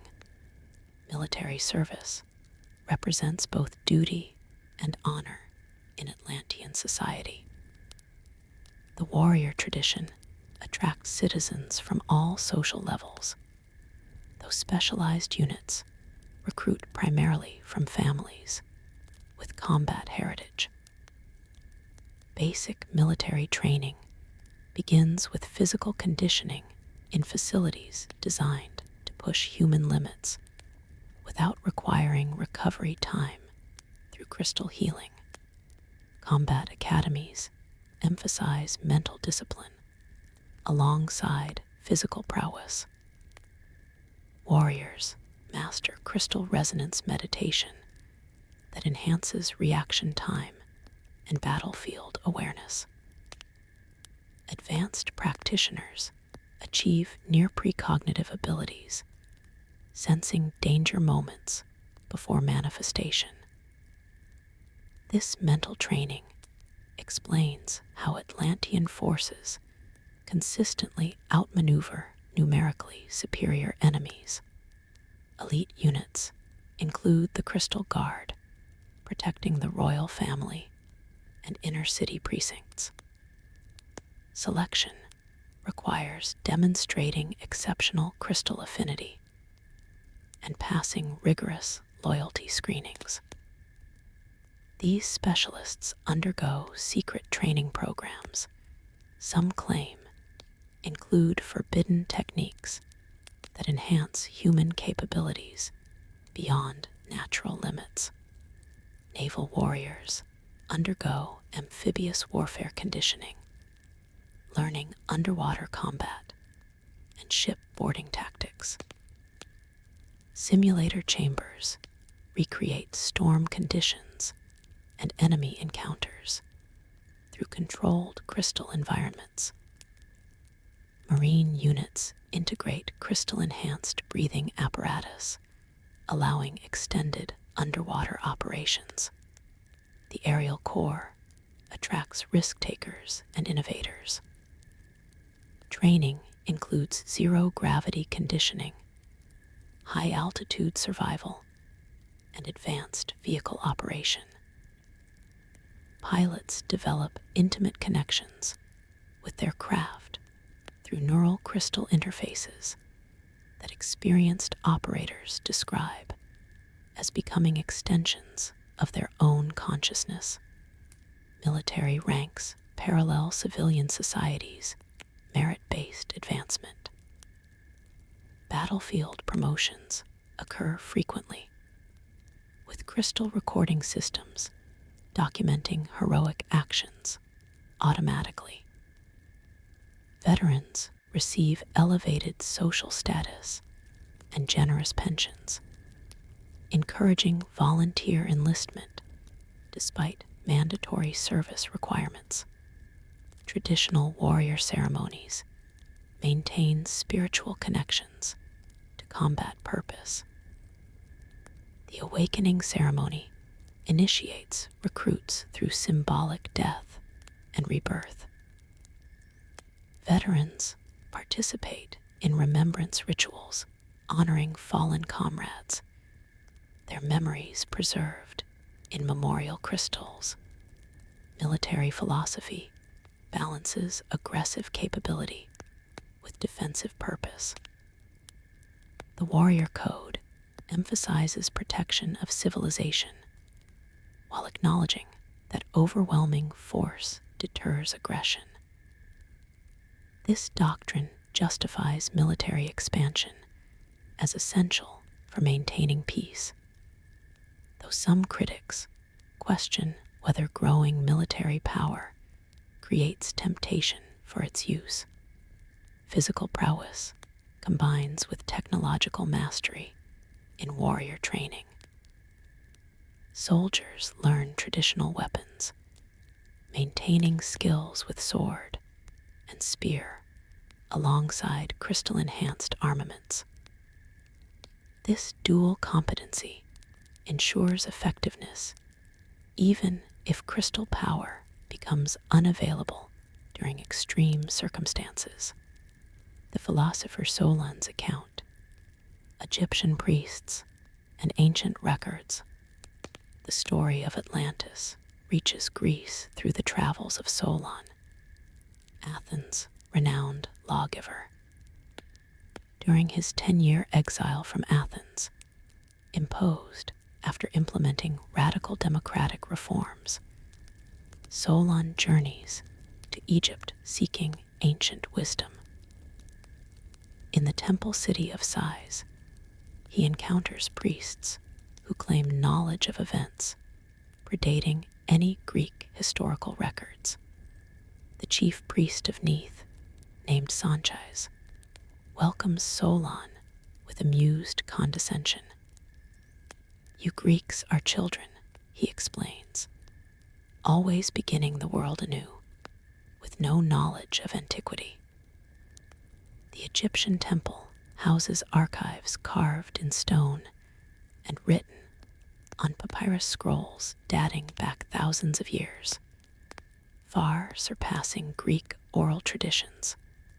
Sanchez reveals these records describe a civilization that flourished 9,000 years before Solon's time. The priests call it the Sea People's Kingdom, though they possess documents that use the name Atlantis, derived from Atlas, the legendary first king. These records detail not only the civilization's splendor, but also its hubris and subsequent destruction. The Egyptian accounts describe Atlantis as an island larger than Libya and Asia combined, positioned before the Pillars of Hercules. Its influence extended across the Mediterranean, controlling parts of Europe up to Tyrrhenia and Africa as far as Egypt. The priests emphasize how this empire challenged the natural order by seeking dominion over all known lands. Sacred texts within the temple describe the Atlanteans' technological marvels in terms that confound Solon. References to divine fire captured in stone and ships that sail beneath waves seem like mythological embellishments. Yet, the priests insist these represent literal descriptions preserved by their ancestors. The Egyptian records include detailed astronomical observations that prove their antiquity. The priests show Solon calculations of celestial movements spanning millennia, demonstrating their ability to track events across vast time periods. They claim these observations helped them predict and survive the catastrophe that consumed Atlantis. Sanchez shares maps carved into temple walls showing coastlines that differ from current geography. The priests explain how the Great Deluge altered the world's landscape, turning navigable waters into impassable mud flats and destroying entire land masses. They specifically note how the area beyond the Pillars of Hercules became an insurmountable barrier. The temple archives also contain correspondence between Egyptian pharaohs and Atlantean kings. These diplomatic exchanges reveal attempts to negotiate territorial disputes and trade agreements. The letters grow increasingly urgent toward the end, mentioning divine warnings and earth tremors that the Atlantean leadership dismisses as superstition. The war with ancient Athens, according to the Egyptian records shared with Solon, Athens existed in a primitive yet virtuous state 9,000 years before his time. The ancient Athenians lived simply, but justly. Their society focused on wisdom and warfare rather than luxury and expansion. This archaic Athens became the unlikely opponent of mighty Atlantis in a conflict that would determine the fate of the known world. The war began when Atlantean ambition turned toward conquest of the entire Mediterranean basin. Their armies, already controlling territories from Gibraltar to Egypt, demanded submission from the free peoples of Europe. Athens, despite its modest resources, rallied resistance against what they perceived as tyrannical oppression. Ancient Athens possessed neither the technology nor the wealth of Atlantis. Their soldiers wore bronze armor and carried simple weapons. Yet they demonstrated the martial virtues that would later characterize classical Sparta: discipline, courage, and tactical innovation. The Egyptian accounts praise these primitive Greeks for refusing to bow before superior force. The Atlantean invasion force arrived in massive flying vessels that cast shadows over Athens. The accounts describe terror weapons that could level fortifications and armies that moved with supernatural speed. Atlantean generals confidently expected quick surrender from what they dismissed as barbarians. To their shock, the Athenians mounted an effective defense. Using their knowledge of local terrain and innovative tactics, they turned Atlantis's technological advantages against them. The Greeks developed primitive countermeasures, polished shields to deflect crystal weapons, underground tunnels to avoid aerial detection, and coordinated attacks that overwhelmed isolated Atlantean units. The siege of ancient Athens lasted 3 months. The Egyptian texts describe epic duels between Atlantean champions and Athenian heroes. They tell of nocturnal raids where Greek warriors disabled Atlantean crystal generators, temporarily evening the technological disparity.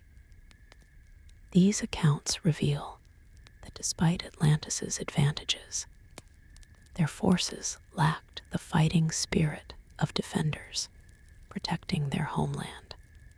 Eventually, the war reached a stalemate. Atlantean generals advised withdrawal, arguing that further conflict drained resources needed to maintain their empire.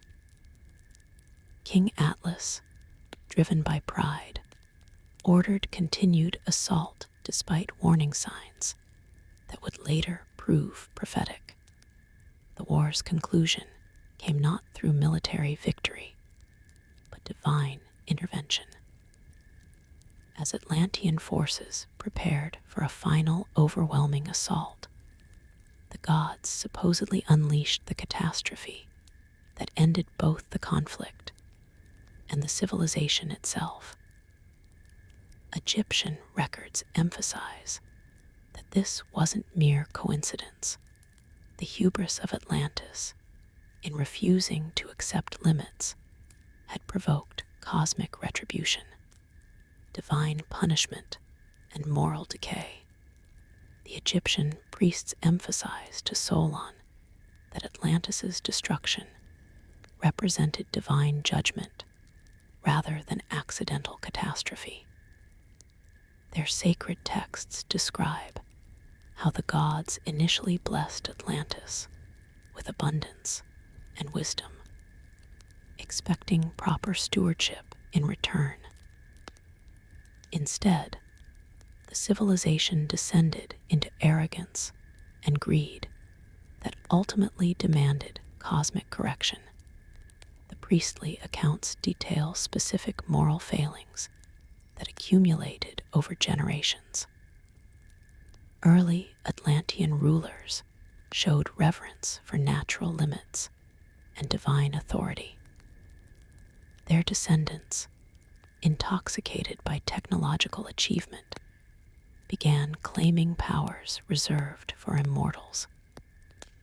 The priests cite King Atlas VII as the embodiment of this fatal pride. Sanchez shares passages describing how divine warnings preceded the final cataclysm. Earthquakes increased in frequency and intensity. Yet, Atlantean scientists attributed them to geological processes requiring more crystal stabilization. Priests receiving visions of coming destruction faced ridicule from court advisors who dismissed prophecy as primitive superstition. The accounts describe specific blasphemies that sealed Atlantis's fate. Attempts to artificially extend human life challenged natural order. Experiments seeking to control whether patterns on continental scale invaded divine prerogative. Most grievous, efforts to harness dimensional energies for conquering space and time represented the ultimate hubris. The moral decay extended beyond royal ambition into societal transformation. The Egyptian texts describe how wealth and power corrupted social relations. The sophisticated hierarchy that once ensured balance deteriorated into rigid stratification where birth determined destiny. Merit-based advancement gave way to hereditary privilege as noble families consolidated control. Religious practice became empty ceremony as fewer citizens genuinely connected with spiritual purpose. Priests focus on political influence rather than divine wisdom. The sacred duty of maintaining harmony with natural forces transformed into mechanical ritual. The crystal technology that once supplemented spiritual practice increasingly replaced it. Environmental exploitation accelerated as demand for crystal energy grew. Mining operations penetrated sacred mountain regions despite priestly objections. Industrial expansion polluted coastal waters, and air quality declined in major cities. The connection between technological advancement and environmental degradation received little consideration from leadership focused on maintaining power through scientific supremacy. The Egyptian accounts emphasize collective responsibility for the coming catastrophe, while royal decisions precipitated the final disaster. Societal complicity enabled the conditions. Citizens who once questioned authority now remained silent. Scholars who might have studied alternatives instead pursued fashionable theoretical physics. The priests point out that even the virtuous suffered because few spoke truth to power when warnings might have prevented catastrophe. Plato's interpretation and writing. Solon never completes his intended epic poem about Atlantis due to advancing age upon returning to Athens. He shares the remarkable tale with family members and close associates, including his relative Critias the Elder. The story passes through 2 generations before reaching Plato, who first hears it as a young boy from Critias the Younger, his grandfather's friend. Plato initially regards the tale as fascinating mythology, similar to stories about the Titan Atlas or the war between Olympian gods and giants. However, as he matures into philosophical inquiry, he recognizes the narrative's potential as an illustrative device for political theory. The story of Atlantis provides perfect material for exploring his ideas about ideal governance and the corrupting nature of power. In his dialogues Timaeus and Critias, Plato presents Atlantis not as fantasy, but as historical fact. He has Critias swear by the gods that he relates true events, though critics note this dramatic device may serve literary rather than documentary purpose. Plato's account combines Solon's Egyptian sources with his own philosophical interpretations. Plato emphasizes the parallels between ancient Athens and his idealized republic. The primitive Athenians who resist Atlantean aggression exemplify the warrior class and philosopher kings he advocates. Their success against technological superiority demonstrates that justice and wisdom trump material advantages, a central theme in Platonic philosophy. The destruction of Atlantis serves Plato's cautionary purpose perfectly. He explicitly declares the tale should educate contemporary Greeks about the dangers of unlimited growth, technological hubris, and imperial overreach. His Athens of 360 BCE exhibits similar patterns of expansion and ambition that he warns could lead to similar catastrophe. Plato's additions to the Egyptian record include specific geographic details that scholars later debate. The precise location beyond the Pillars of Hercules, the description of the famous circular city design, the names of the 10 kings descended from Poseidon's sons. Whether these elements come from additional sources, traditional Greek mythology, or Plato's imagination, remains unresolved. The dialogues remain unfinished, with the Critias dialogue ending abruptly as Zeus addresses the assembled gods about punishing Atlantis. Some scholars suggest Plato recognized he'd illustrated his philosophical points sufficiently. Others speculate about possible lost concluding passages. The incomplete nature adds to the mystery's enduring appeal. Plato's version creates the template for all subsequent Atlantis traditions. His blend of credible historical framework with extraordinary claims established a pattern writers would follow for millennia. Treating the legend seriously while leaving room for doubt about specific details, the signs of decline, moral corruption, and hubris, the golden age of Atlantis gradually tarnishes as greed and arrogance corrupt the society's foundational principles. The change manifests subtly at first. Public officials begin accepting gratitude gifts that transform into systematic bribery. Wealthy merchants and nobles form exclusive clubs that trade favors and contracts, circumventing the traditional merit-based system. King Atlas VII embodies this transformation.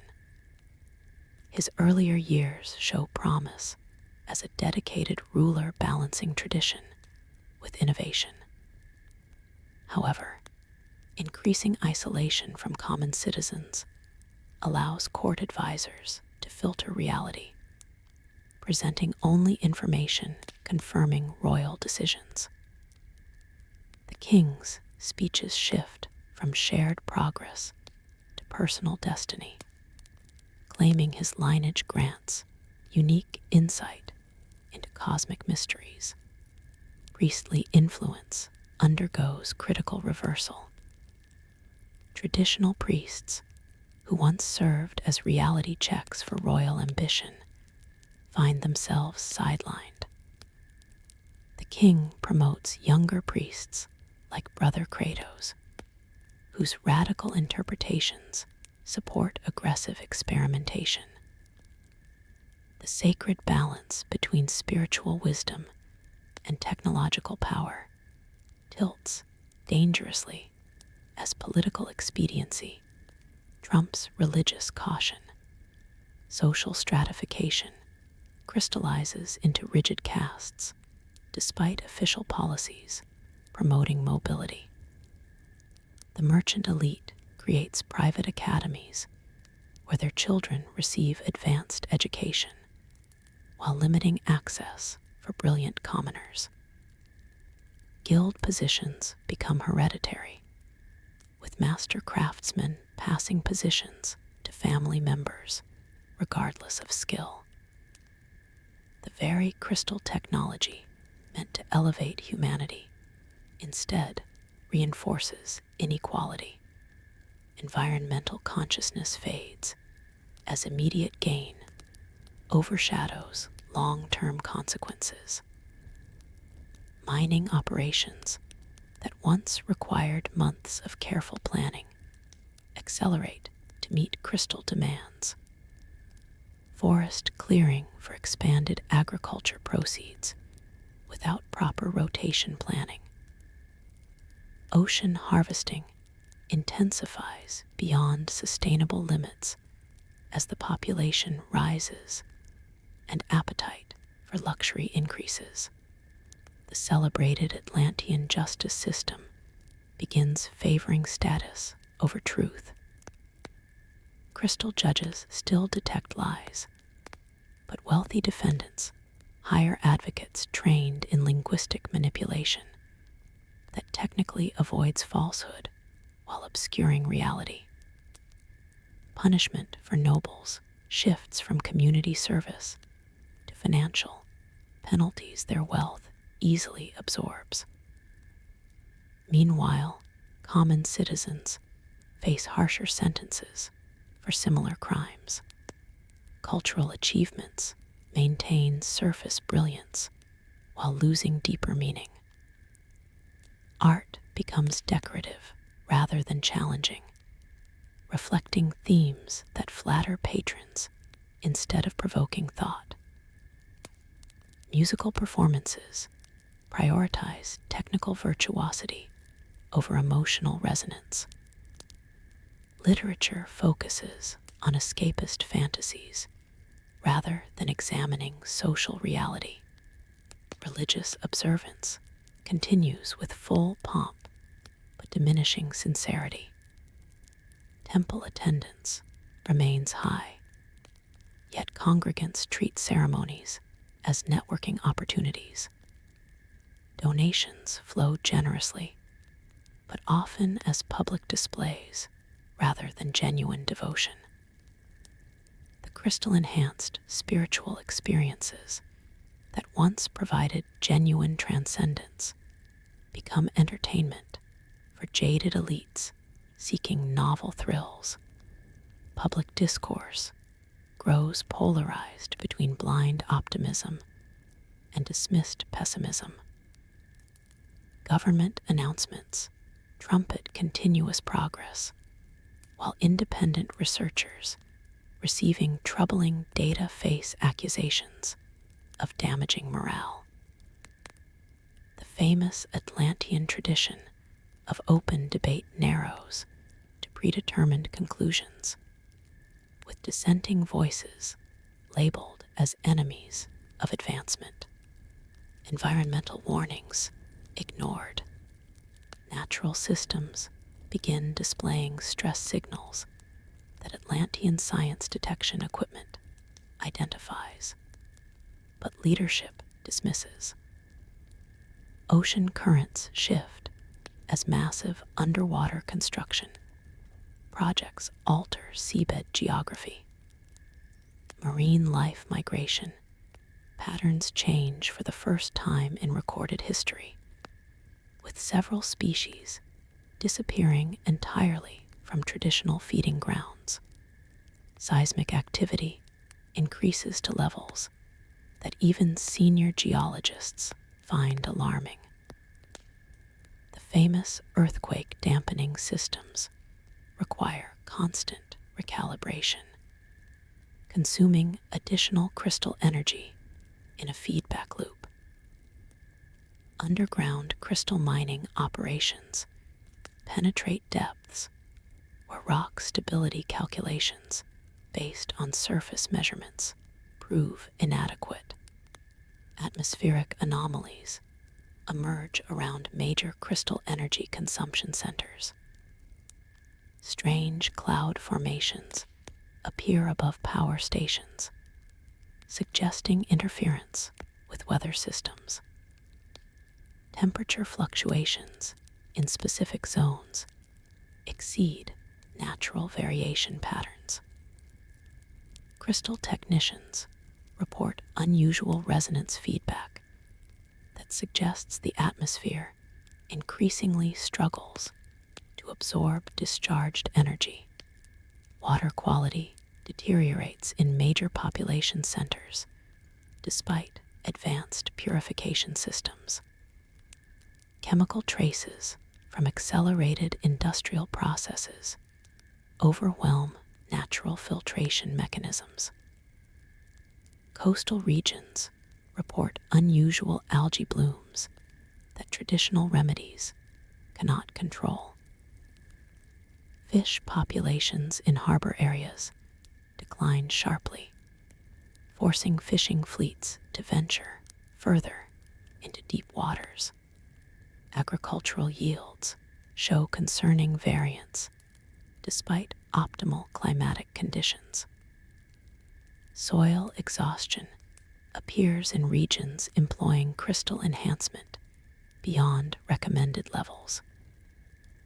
Crop mutations increase, with botanists documenting changes in plant cellular structures exposed to prolonged crystal radiation. Traditional seed varieties begin failing, while modified strains show unexpected vulnerabilities. The precious orichalcum deposits, once thought inexhaustible, reveal finite limits as extraction rates accelerate. Mining engineers discover tunnels approaching natural caverns that geological surveys warned might destabilize mountain foundations. Rare earth minerals essential for advanced crystal matrices become increasingly scarce, requiring dangerous deep-sea extraction methods. Forest regions near major cities show signs of atmospheric stress. Trees display premature autumn coloration and leaf drop outside normal seasons. Wildlife populations retreat as construction noise and energy emissions disrupt habitats. Traditional hunting grounds require extensive travel as animals avoid industrialized zones. Environmental councils submit urgent reports documenting these intersecting crises. Their recommendations for reduced consumption and slower development meet fierce resistance from industry leaders and royal advisors, who argue economic growth cannot pause for unproven threats. Political instability and conflict. Political fissures widen as competing interests clash over Atlantis's direction. The Council of Ten increasingly divides along generational and philosophical lines. Elder counselors advocate cautious development and environmental preservation, while younger members push for aggressive expansion and technological acceleration under royal approval.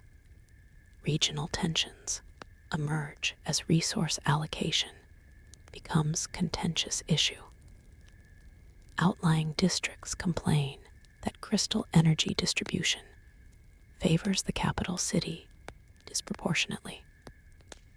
Colonial representatives demand representation equal to their economic contributions.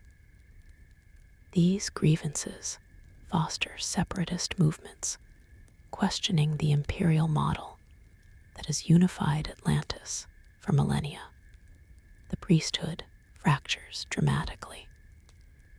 Brother Kratos leads a reform movement challenging traditional safety restrictions on crystal experimentation. His followers claim ancient priestly conservatism blocks humanity's divine destiny. Conservative priests respond by restricting temple access to reform sympathizers, creating parallel religious institutions that compete for authority. Military leadership grows divided over strategic priorities. Naval commanders advocate overseas expansion to secure new resources before competition intensifies. Ground forces leadership warns that internal security demands attention as social discontent rises. The aerial corps maintains neutrality, but reports increased monitoring requirements over civilian unrest zones.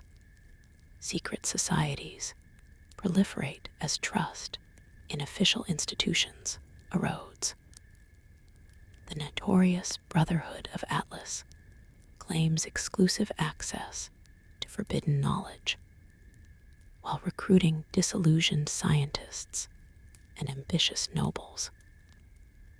Rumors circulate about mirror organizations planning peaceful revolution through coordinated sabotage of unpopular policies. Diplomatic relationships strain as tributary states sense weakening grip. Allied kingdoms renegotiate agreements less favorably to Atlantis. Trade partners secretly explore alternative supply sources for critical materials.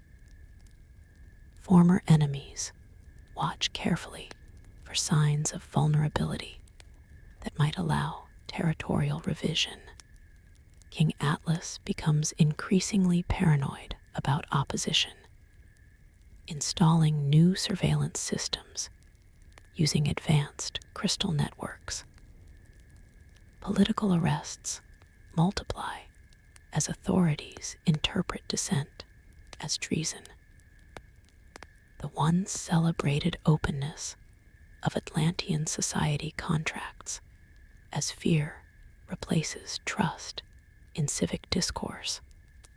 Labor unrest grows as working conditions deteriorate under production pressures. Guild protests against rushed construction schedules meet harsh suppression.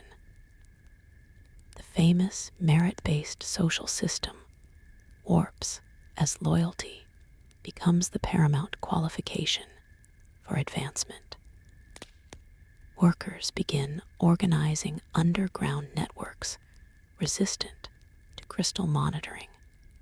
Foreign policy shifts from cooperation to coercion as resource needs intensify. Atlantean diplomats present ultimatums rather than negotiate trade agreements. Military demonstrations intimidate smaller nations into unfavorable treaties. The once respected international leadership role transforms into feared regional hegemony. Economic collapse and social unrest. The Atlantean economy shows increasing signs of structural weakness, masked by artificial stimulus measures. Crystal energy costs inflate systematically as power demands exceed generation capacity. The government implements rationing systems, supposedly temporary, but increasingly permanent. Citizens adapt consumption patterns, though luxury classes continue wasteful practices through black market access. Currency debasement begins when the central banking system inflates energy credit supply to fund royal infrastructure projects. The famous Poseidon Standard loses stability as crystal reserves cannot support expanded monetary base. Merchants reluctantly accept devalued credits while demanding premium prices for essential goods.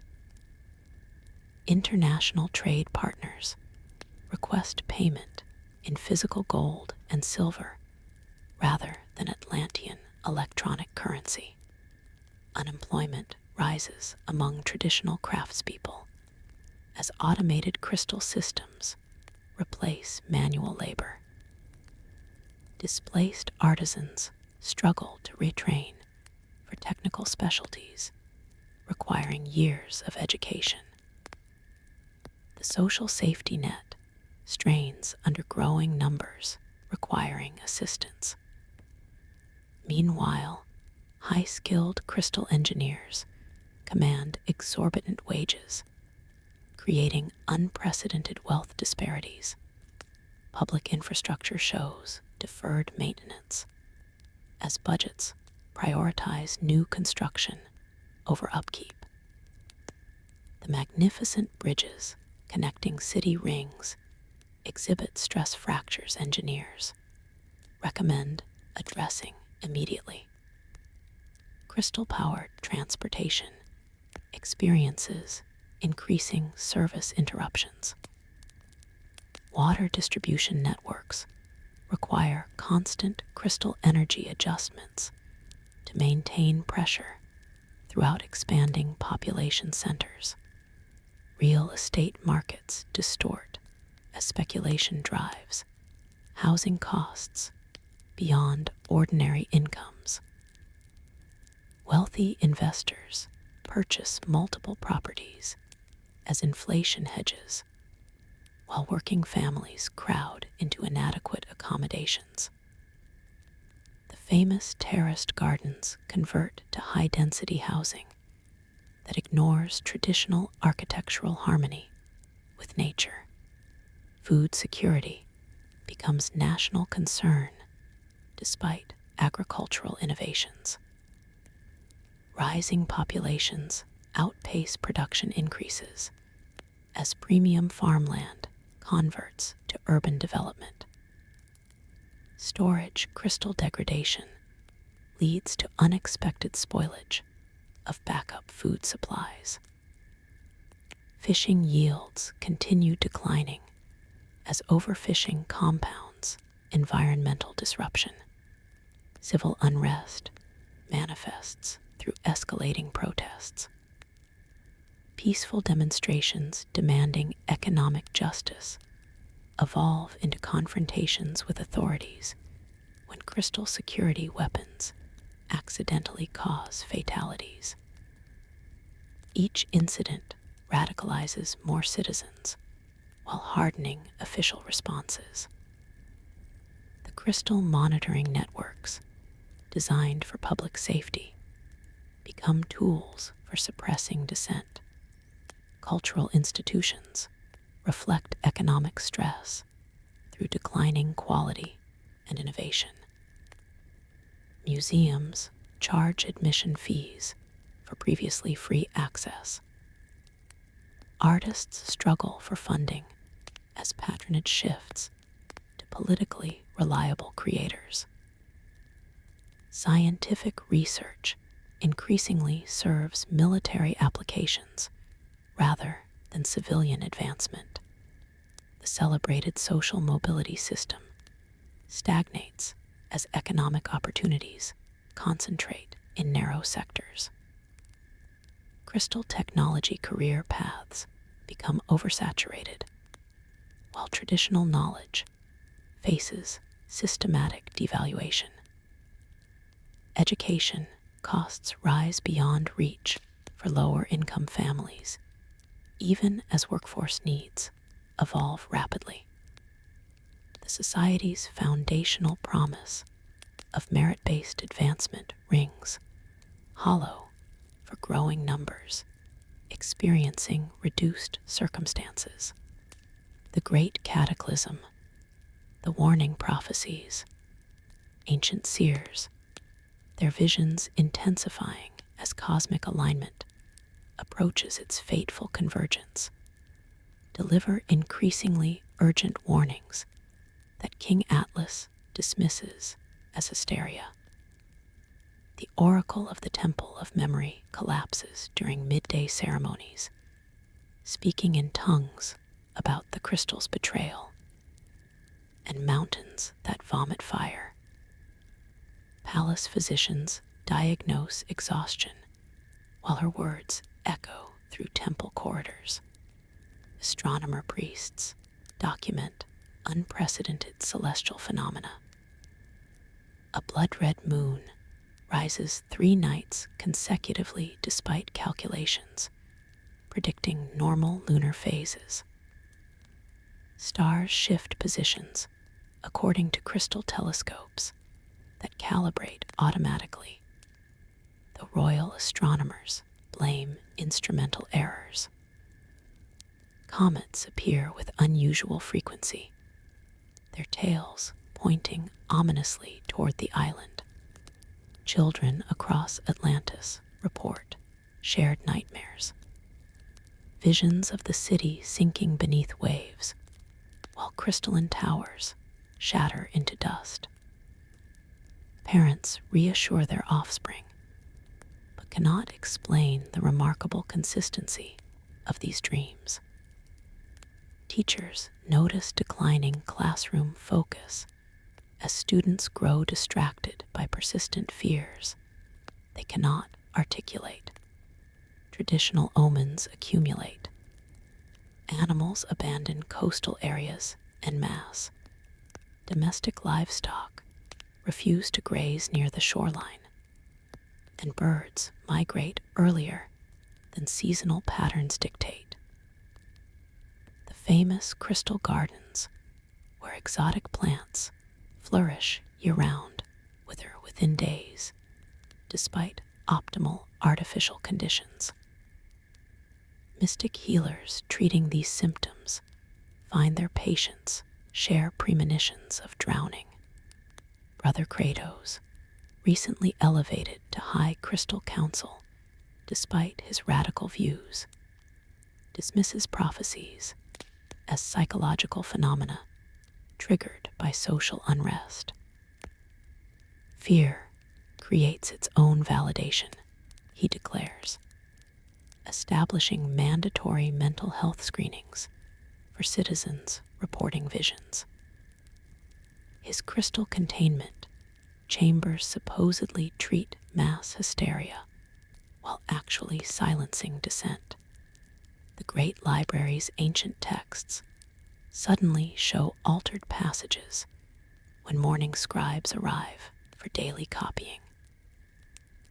Verses warning about divine retribution for crystal misuse appear where they didn't exist the previous day. Librarians report the changes to authorities who order the documents sealed until experts determine the cause of this textual corruption. King Atlas consults his personal divination crystals nightly, seeking reassurance that expansion plans proceed on schedule. The stones glow with energies he interprets as approval, though their frequencies pulse erratically compared to stable readings from previous decades. His trusted crystal keeper quietly doubles the emergency power buffers, but dares not voice concerns about systemic instability. The earth trembles. First earthquakes. The initial tremor strikes during the Festival of Atlas, as celebrants gather in the Grand Plaza for traditional games. A 3-second shake topples ceremonial sculptures, cracking their orichalcum foundations. Officials quickly announce scheduled maintenance testing of seismic dampeners, though privately, engineers report readings beyond their control parameters. Over the following month, minor earthquakes occur with increasing frequency.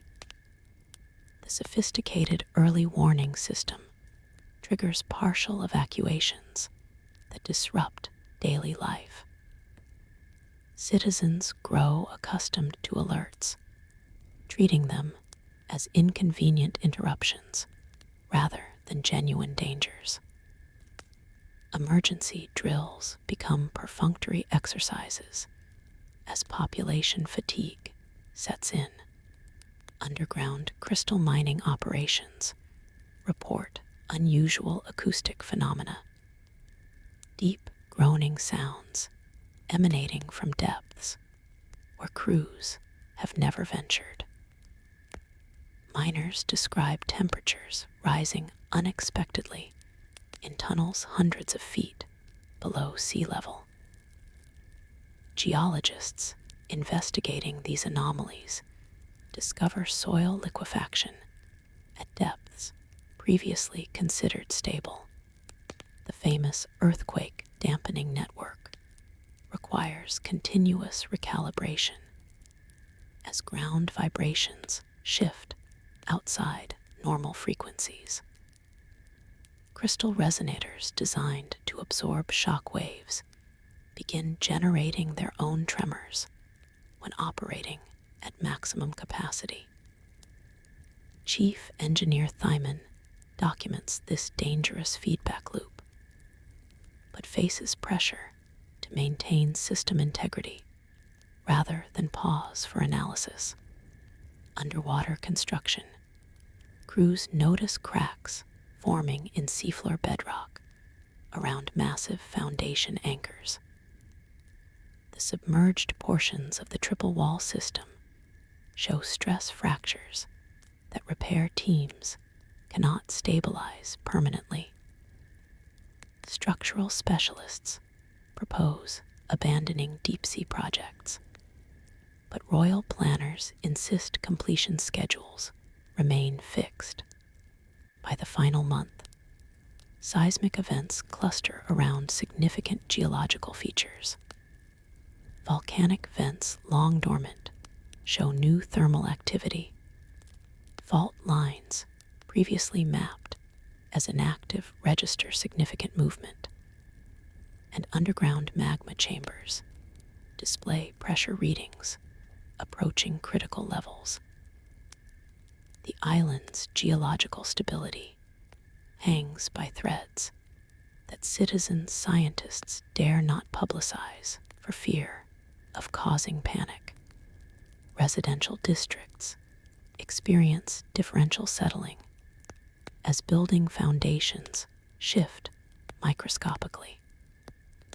The precise architectural tolerances of Atlantean construction exacerbate damage when structures designed for harmony cannot adjust to changing ground conditions.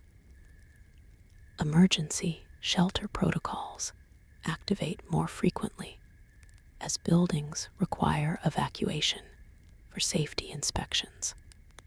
Foreign visitors to Atlantis note the constant tremors with alarm. Diplomatic embassies relocate essential personnel, while official channels maintain that seismic activity represents temporary adjustments as the island accommodates new construction.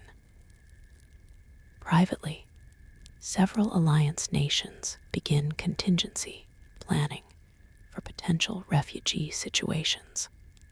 The sky turns black.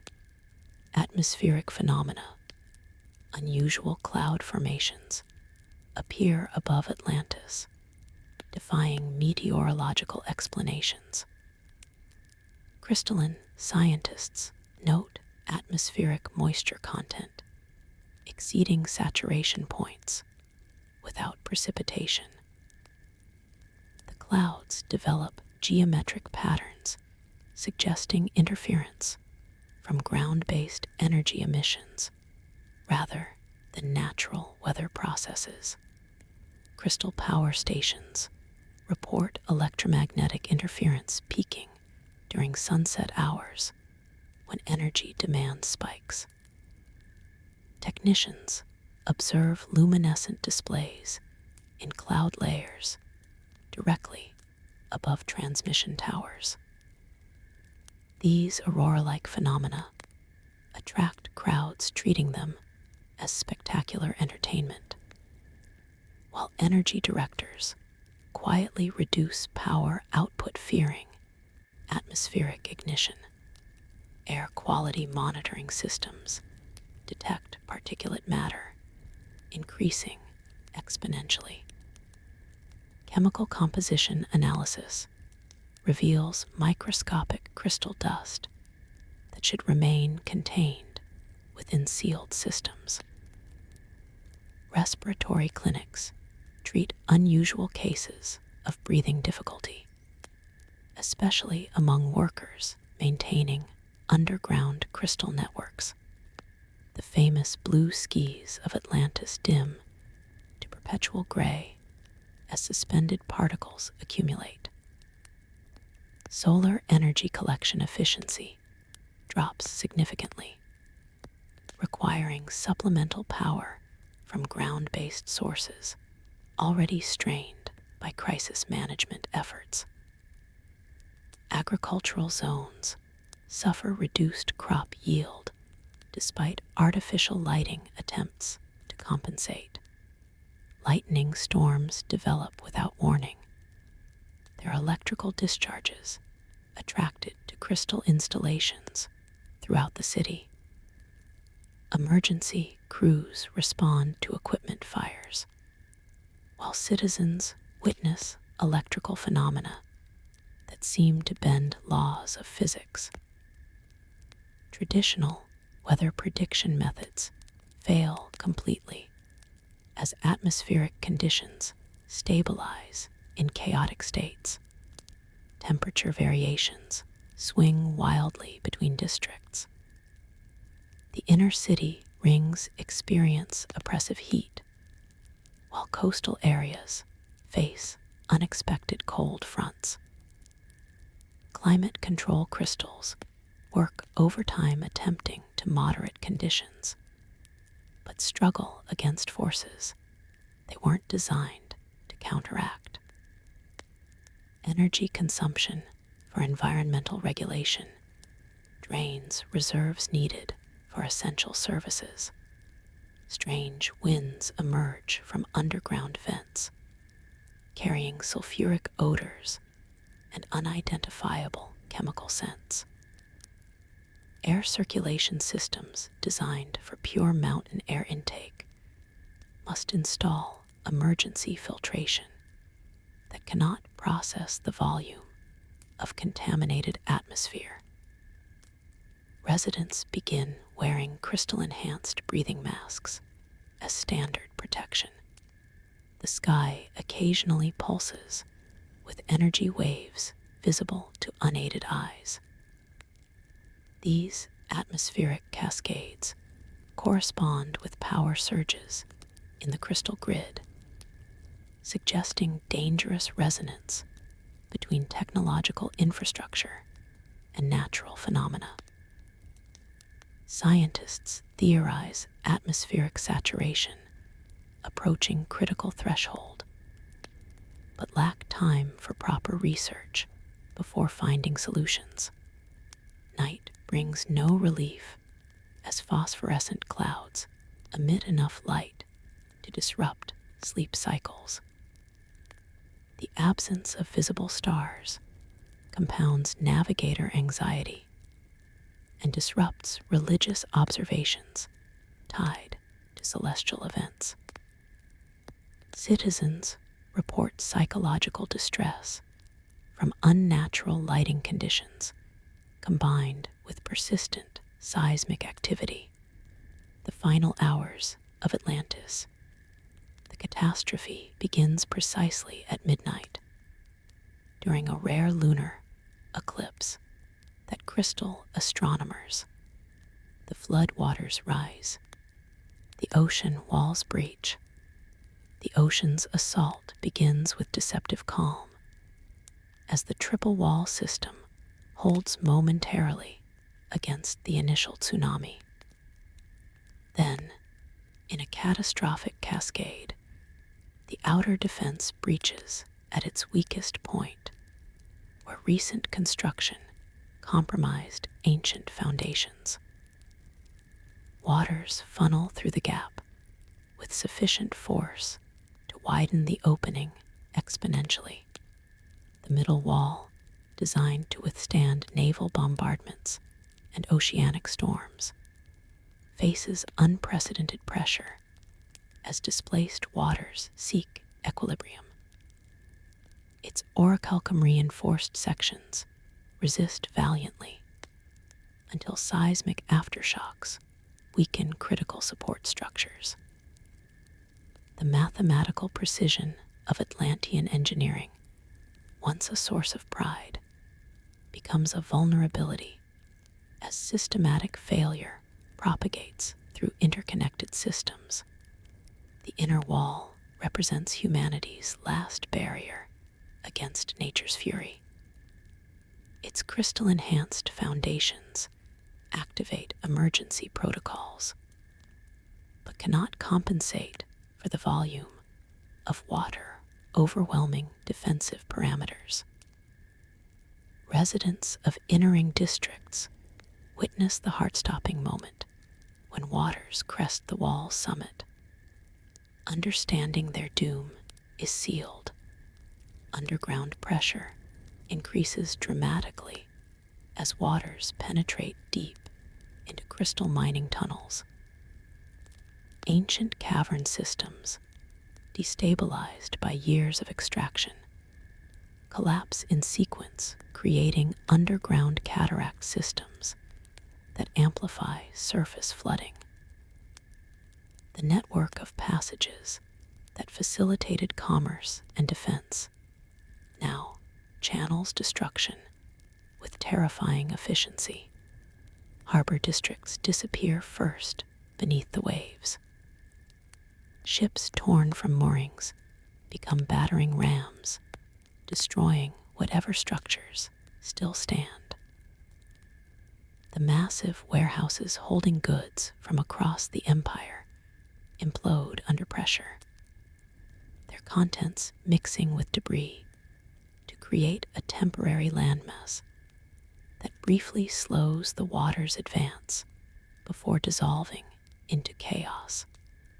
Emergency evacuation, routes designed for orderly retreat, cannot handle desperate masses converging simultaneously. Bridges collapse under the weight of humanity seeking impossible escape. The crystal-powered transport tunnels, submerged within minutes, trap thousands in underwater tombs. Surface streets transform into rivers as drainage systems reverse flow, carrying survivors backwards into emerging sinkholes. The famous water channels that defined Atlantean urban design now accelerate destruction. Waters racing through these engineered pathways strip buildings from foundations and transport debris with cyclonic force. The geometric beauty of the city's layout creates perfect conditions for waves to build momentum through straight channels, demolishing everything in systematically organized devastation as the island tilts during rapid subsidence. Waters redistribute across zones differently affected by geological disruption. Some areas experience violent inundation, while others face sudden exposure to oceanic depths as ground levels shift unpredictably. The death toll rises exponentially as citizens struggle to adapt to a geography transforming by the minute. Sea life, driven to the surface by seismic activity, adds another dimension of horror to the scene.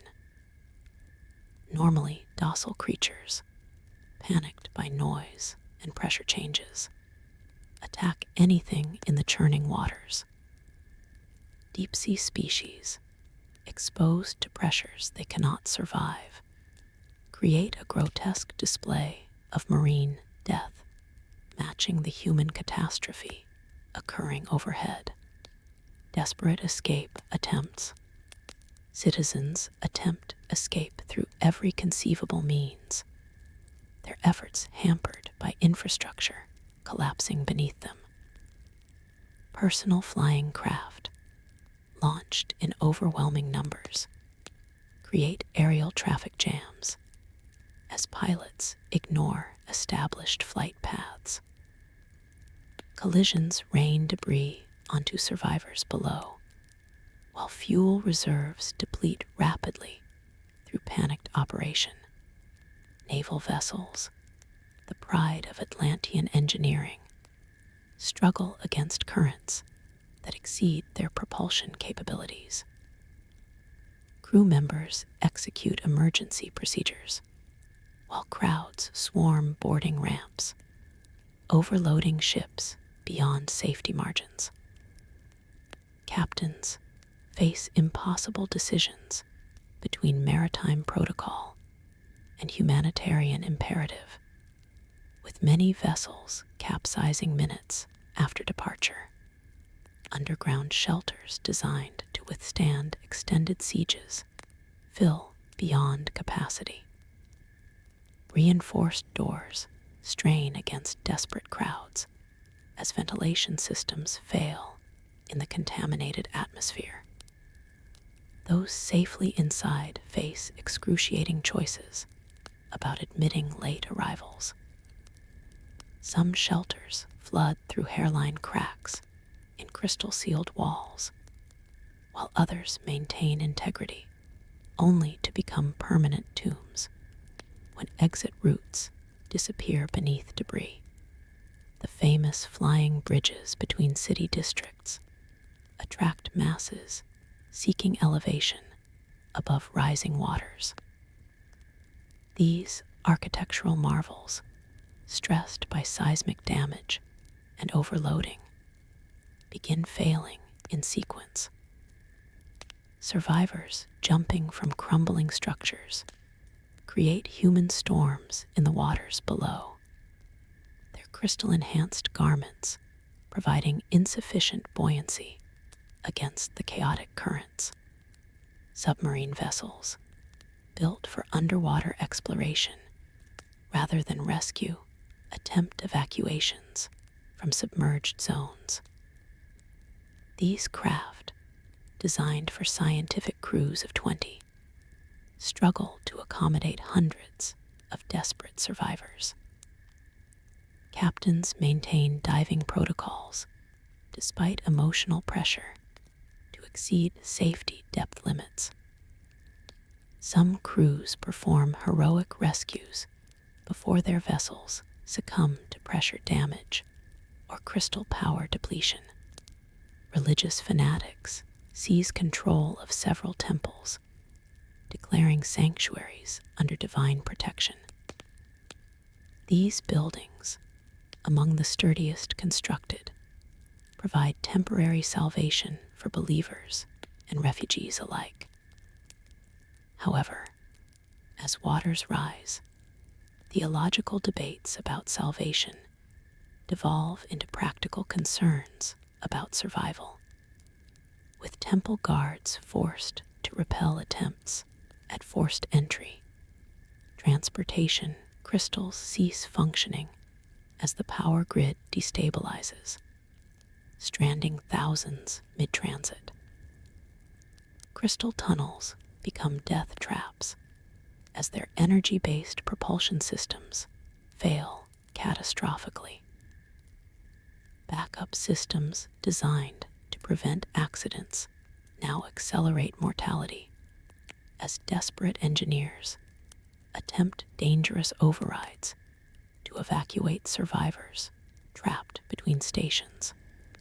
Improvised flotation attempts demonstrate human ingenuity under pressure. Citizens construct rafts from building materials, air pockets within crystal chambers, and even repurposed ceremonial monuments. These makeshift vessels save hundreds whose survival depends upon materials at hand rather than engineered solutions. Heroes and villains in crisis. Natural leaders emerge from social hierarchies collapse. Master Architect Priam organizes structural assessments mid-catastrophe, identifying buildings that might resist long enough for evacuation. His engineering knowledge saves thousands as he calculates load-bearing capacities against rising waters. He perishes directing the evacuation of a children's academy when a crystal support beam fails spontaneously. Captain Lydia of the patrol vessel Morningstar disobeys port authority orders to abandon rescue operations when crystal mines fail. Her ship's traditional sail backup allows continued rescue attempts after powered vessels surrender to the current. She recovers 200 survivors before her crew votes to preserve their vessel for those already aboard, a decision that haunts every subsequent survivor. Temple priest Nemen contradicts high priest directives by opening sacred reliquaries to use crystal artifacts for emergency healing and energy provision. His sacrilege saves countless lives through shared power resources. Later accounts label him either saint or heretic, but survivors unanimously praise his practical prioritization of life over ritual. In darker moments, opportunists exploit chaos. The merchant Nixos uses his private flying vessel not for rescue, but to loot abandoned palaces, fighting off other survivors to protect his stolen wealth. He eventually perishes when overloaded with treasures, his craft too heavy to maintain altitude. His body, found clutching crystal jewelry, becomes a cautionary symbol in survivor folklore. Former soldier Damon leverages military training to protect refugee columns from predatory elements emerging in society's collapse. His improvised militia maintains order at critical choke points, though forced to use lethal force against citizens turned desperate. He saves thousands through crowd control measures that would constitute war crimes in peacetime. Young crystal engineer Myra sacrifices personal escape to manually stabilize failing crystal generators powering emergency shelters. Her technical expertise extends power supply beyond projected limits, buying precious time for trapped survivors. She dies maintaining control panels as waters engulf the station, her last act ensuring sustained power for 6 underground refuges. Palace guards, sworn to royal protection, face conflicting loyalties as King Atlas disappears beneath collapsing chambers. Some abandon posts seeking family salvation, while others continue patrolling ruined halls, protecting empty throne rooms from imaginary threats. Their dedication saves no lives, but represents honor's persistence amid civilization's death throes. Anonymous heroes emerge through small kindnesses, sharing breathing equipment, supporting the injured, offering final words of comfort. These unnamed individuals contrast sharply with those who push children aside pursuing personal escape. Their actions demonstrate humanity's spectrum from selflessness to selfishness, revealed in ultimate crisis, the submersion of a civilization. The final submersion occurs not through single dramatic plunge, but through incremental stages that extend the horror. Districts disappear sequentially as subsurface voids collapse in cascading failure. Buildings sink individually, their foundations undermined by lateral shifting of saturated soils. The orderly disappearance creates illusions of control that shatter when adjacent structures collapse without warning. Crystal technologies' last moments generate phenomena observers struggle to describe coherently. Power matrices exploding underwater create electromagnetic pulses visible as ethereal light shows above the waves.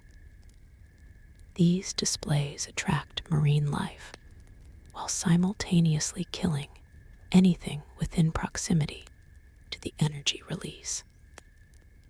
The beauty masks the terminal violence of technological failure.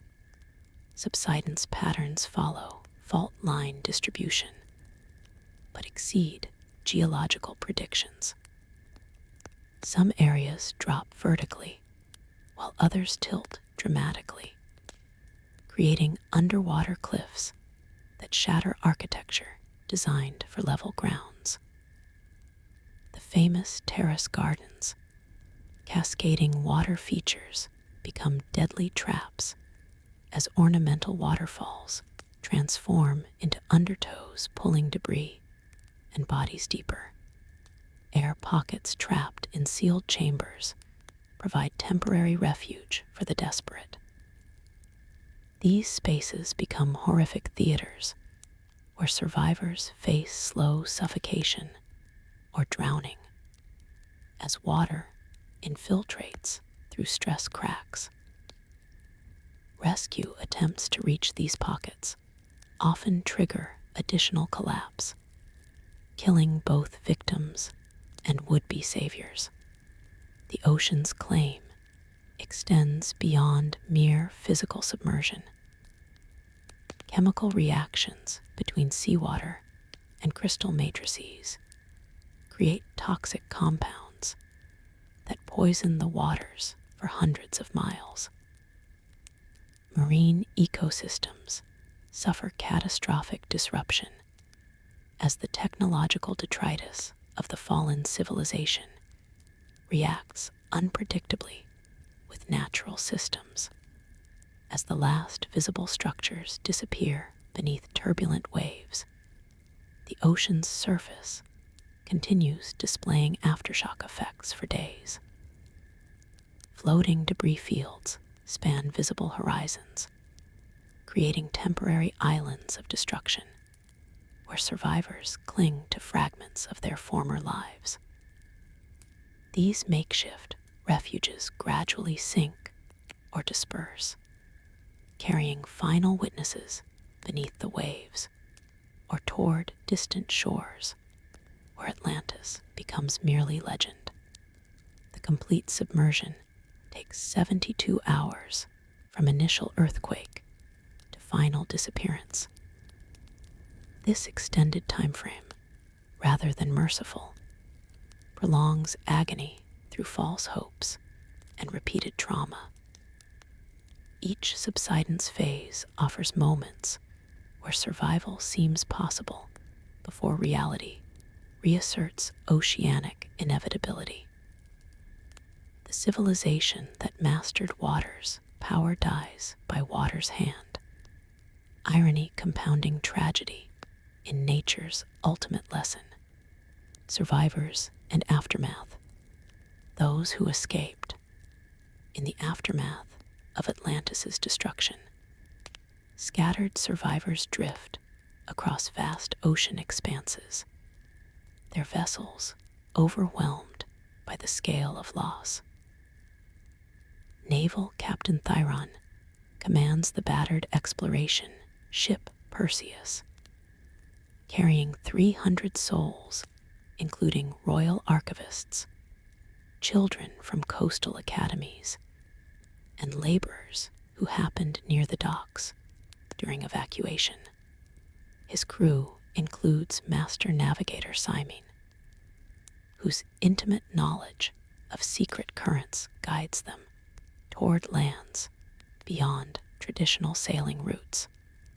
The submarine abyss, commanded by scientific explorer Kitos, surfaces 2 weeks after submersion with 47 survivors, including the priest Helios and crystal engineer Myra's younger sister, Lyra.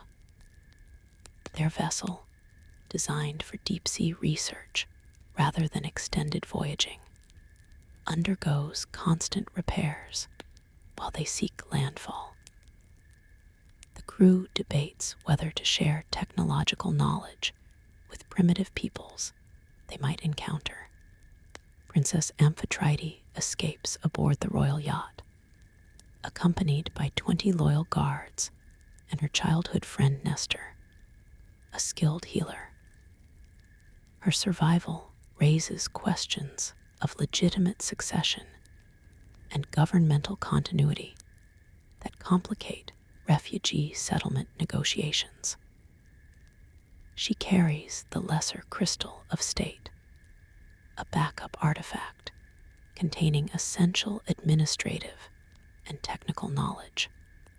The merchant convoy led by veteran trader Thuron includes 5 vessels separated during evacuation. Together, they shelter nearly 500 refugees, including specialized craftspeople, teachers, and medical personnel.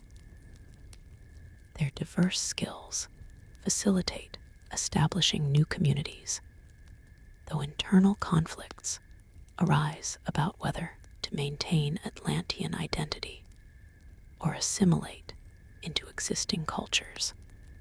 Isolated groups of survivors emerge from various escape scenarios. Crystal researchers trapped in dimensional experiments who materialize weeks later in Egyptian deserts. Noble families who fled early via private aircraft to reach Mediterranean islands, and common citizens who survived by clinging to floating debris until rescue by passing ships. The total survivor count remains unknown, estimated between 3,000 and 5,000 from a population exceeding 1 million. Many perish during subsequent voyages due to exposure, disease, or accidents aboard damaged vessels. Others disappear into historical obscurity, choosing to forget their origins rather than preserve painful memories. Each group carries different aspects of Atlantean culture and knowledge. Naval survivors preserve maritime traditions and navigation techniques. Scientific expeditions maintain theoretical knowledge, but lack resources for practical application. Religious refugees transport sacred texts and spiritual practices. Together, these fragmented populations become living repositories of a lost civilization. Refugee settlements in distant lands.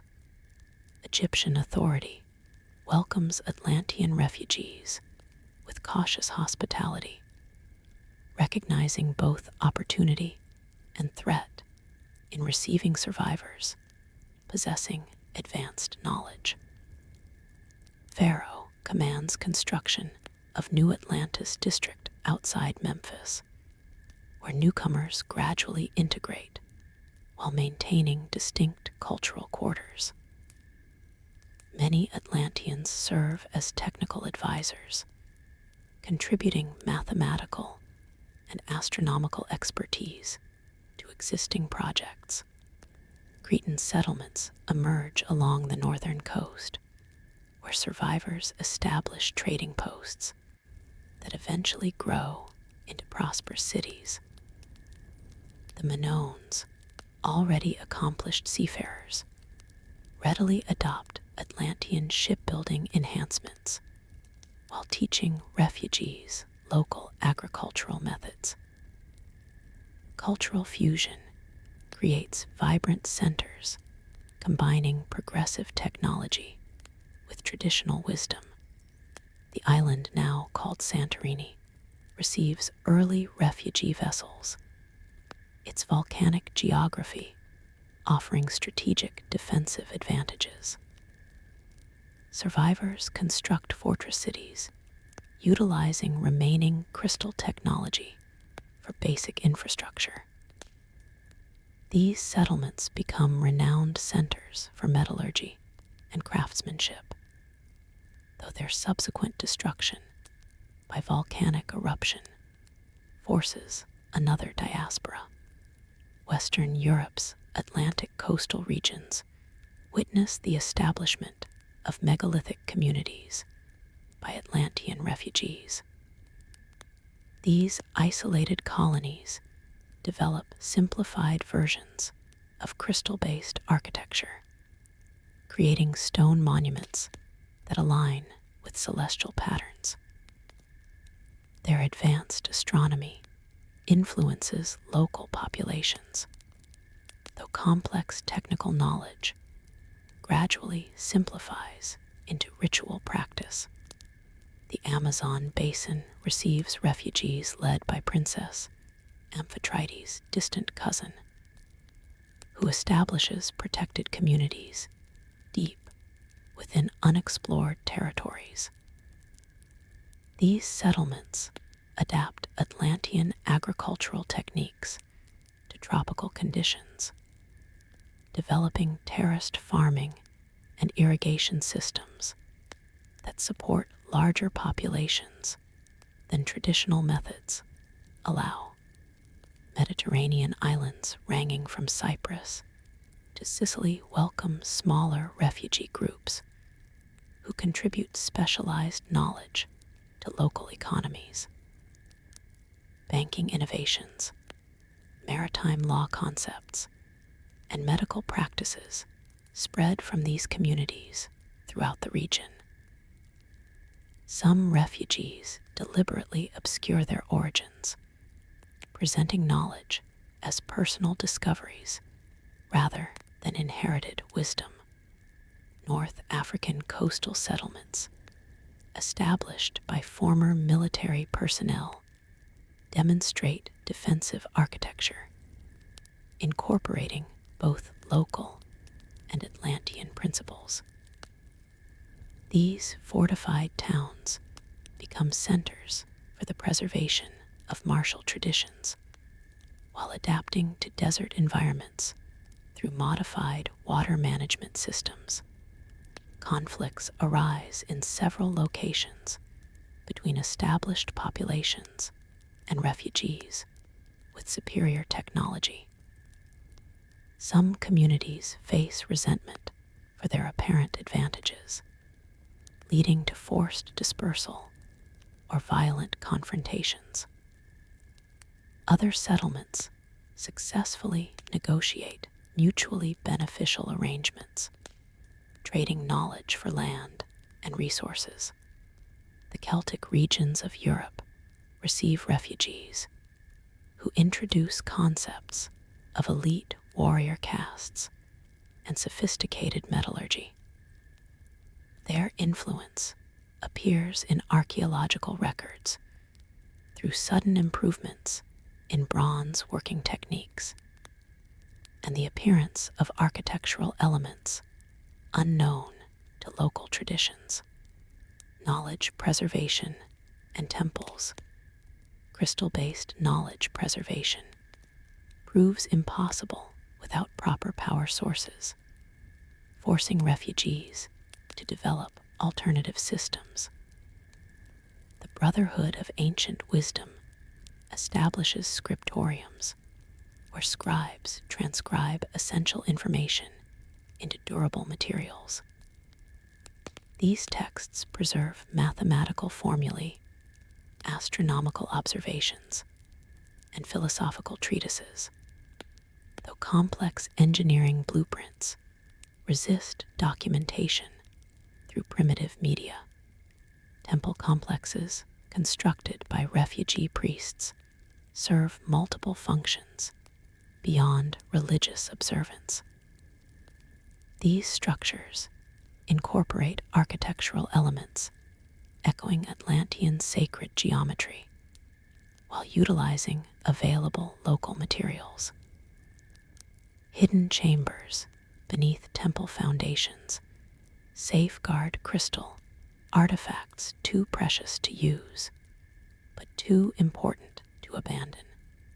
The Great Library Initiative, spearheaded by surviving scholars, attempts consolidating all preserved knowledge into centralized repositories. 3 major libraries emerge, one in Egypt's coastal region, another in the growing Minoan centers, and a third among Celtic settlements. These institutions become magnets for intellectual exchange, though sectarian divisions emerge regarding which teachings constitute essential versus theoretical knowledge.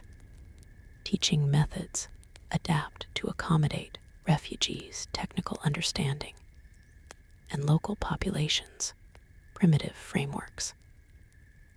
Educational systems evolve combining Atlantean rational inquiry with mystical traditions that facilitate knowledge transmission across cultural barriers. Complex concepts transform into allegories and symbolic representations more accessible to non-technological societies. Memory techniques developed through necessity become sophisticated oral tradition systems. Master storytellers memorize thousands of verses containing encoded technical information, transforming dry specifications into mythological narratives. These living libraries preserve knowledge through human carriers when physical texts prove vulnerable to destruction. Sacred groves and stone circles reflect attempts at recreating crystal resonance effects using natural formations. Priests discover certain geographical locations naturally amplify sound and energy patterns similar to artificial crystal matrix configurations. These sites become pilgrimage destinations where advanced practices continue through modified means. The Mathematics Guild successfully preserves numerical knowledge through practical applications in architecture and astronomy. Their influence spreads through construction projects that incorporate precise measurements and geometric principles far exceeding local capabilities. Trade guilds adopt standardized weights and measures derived from Atlantean systems. Controversy emerges regarding restricted knowledge distribution. Conservative priests argue certain wisdom proved dangerous in Atlantis and should remain hidden from primitive peoples. Progressive factions advocate sharing all understanding to prevent technological stagnation. This philosophical divide influences which information becomes publicly available versus secretly transmitted through initiated circles. Symbolic languages develop to encode technical information within artistic expression. Architectural ornaments, textile patterns, and ceremonial objects incorporate mathematical ratios and scientific principles only recognizable to trained observers. This camouflage technique allows preservation of advanced concepts within accepted cultural forms. Cultural legacy in surviving peoples. Atlantean influence permeates numerous ancient cultures through direct refugee integration and indirect knowledge diffusion. Egyptian civilization experiences rapid advancement in pyramid construction techniques, astronomical calculations, and medical procedures introduced by Atlantean advisors. The precision of Great Pyramid geometry reflects mathematical knowledge beyond contemporary Egyptian capabilities, suggesting survivor collaboration in its design.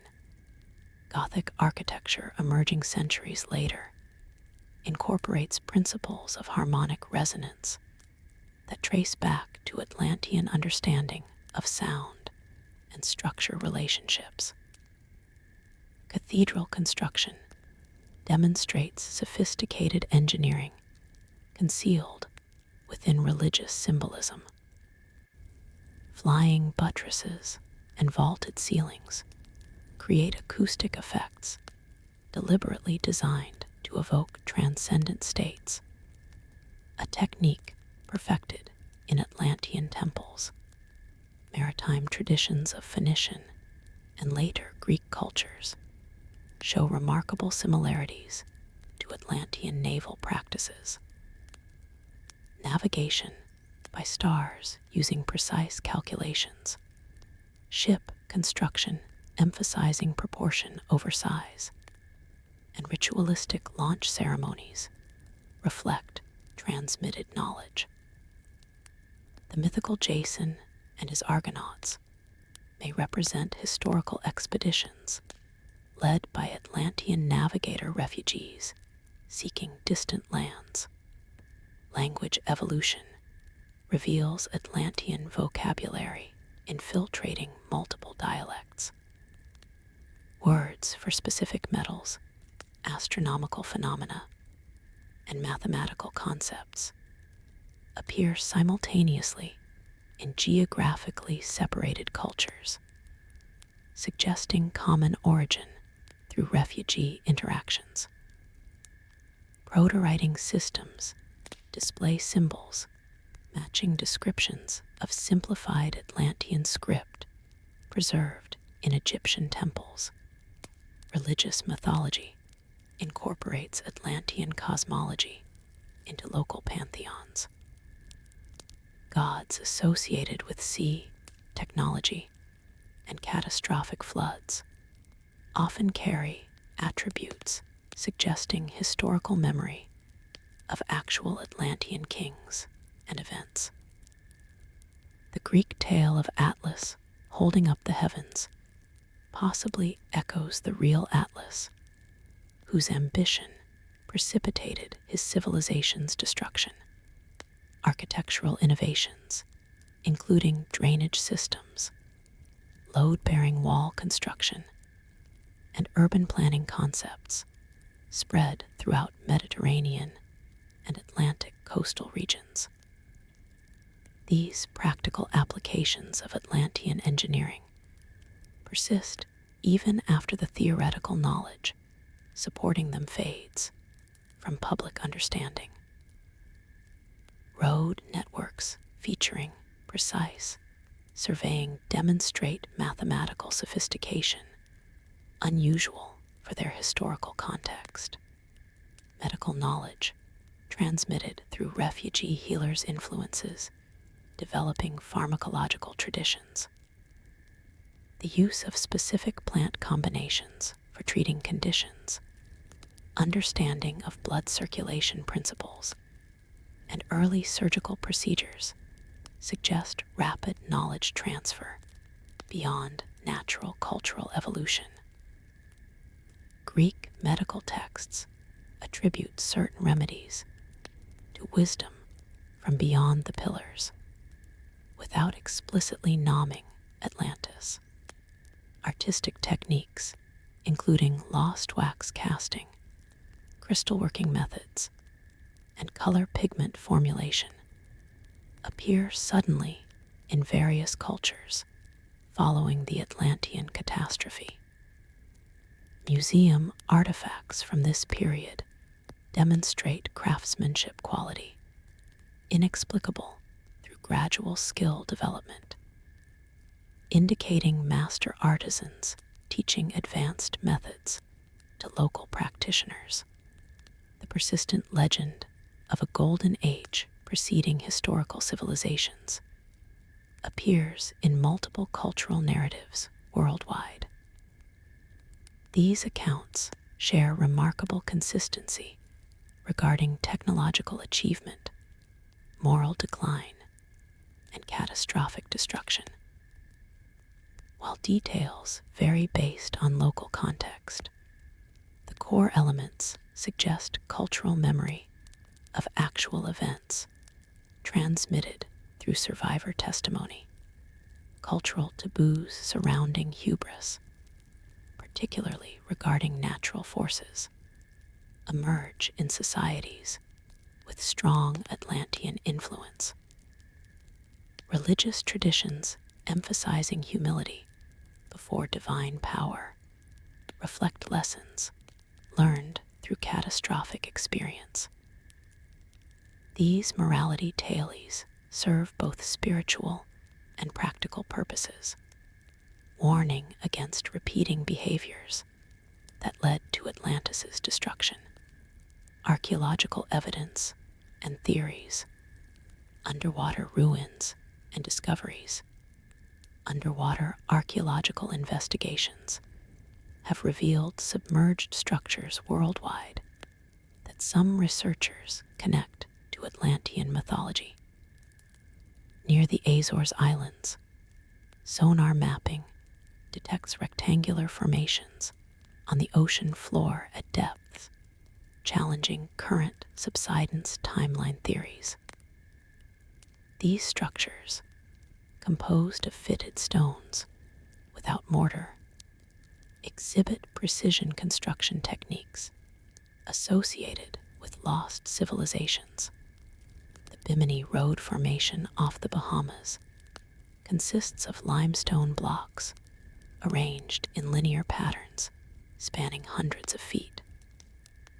Discovered in 1968, these structures generate fierce debate between geologists arguing for natural beach rock formation and alternative researchers claiming artificial construction. Underwater analysis reveals tool marks on certain blocks that proponents interpret as evidence of human manipulation. Japanese researchers document the Yonaguni Monument, a massive stone structure beneath waters off Okinawa. This submarine formation features precise right angles, stepped terraces, and geometric patterns difficult to explain through natural erosion. Ancient Japanese texts reference a drowned land called Mu, potentially linking these ruins to regional Atlantis-type legends. Submerged cities off Alexandria and the Black Sea demonstrate how coastal settlements succumb to rising sea levels and geological shifts. These documented cases provide frameworks for understanding how advanced civilizations might disappear beneath waves without completely contradicting geological timeframes. Deep-sea expeditions using remotely operated vehicles discover unusual metallic objects that resist corrosion despite millennia underwater. Composition analysis reveals alloys combining copper with rare elements in proportions suggesting sophisticated metallurgy. Critics explain these as modern debris from shipwrecks, while theorists propose Atlantean origin. Satellite imagery occasionally reveals geometric patterns on ocean floors, suggesting submerged architecture.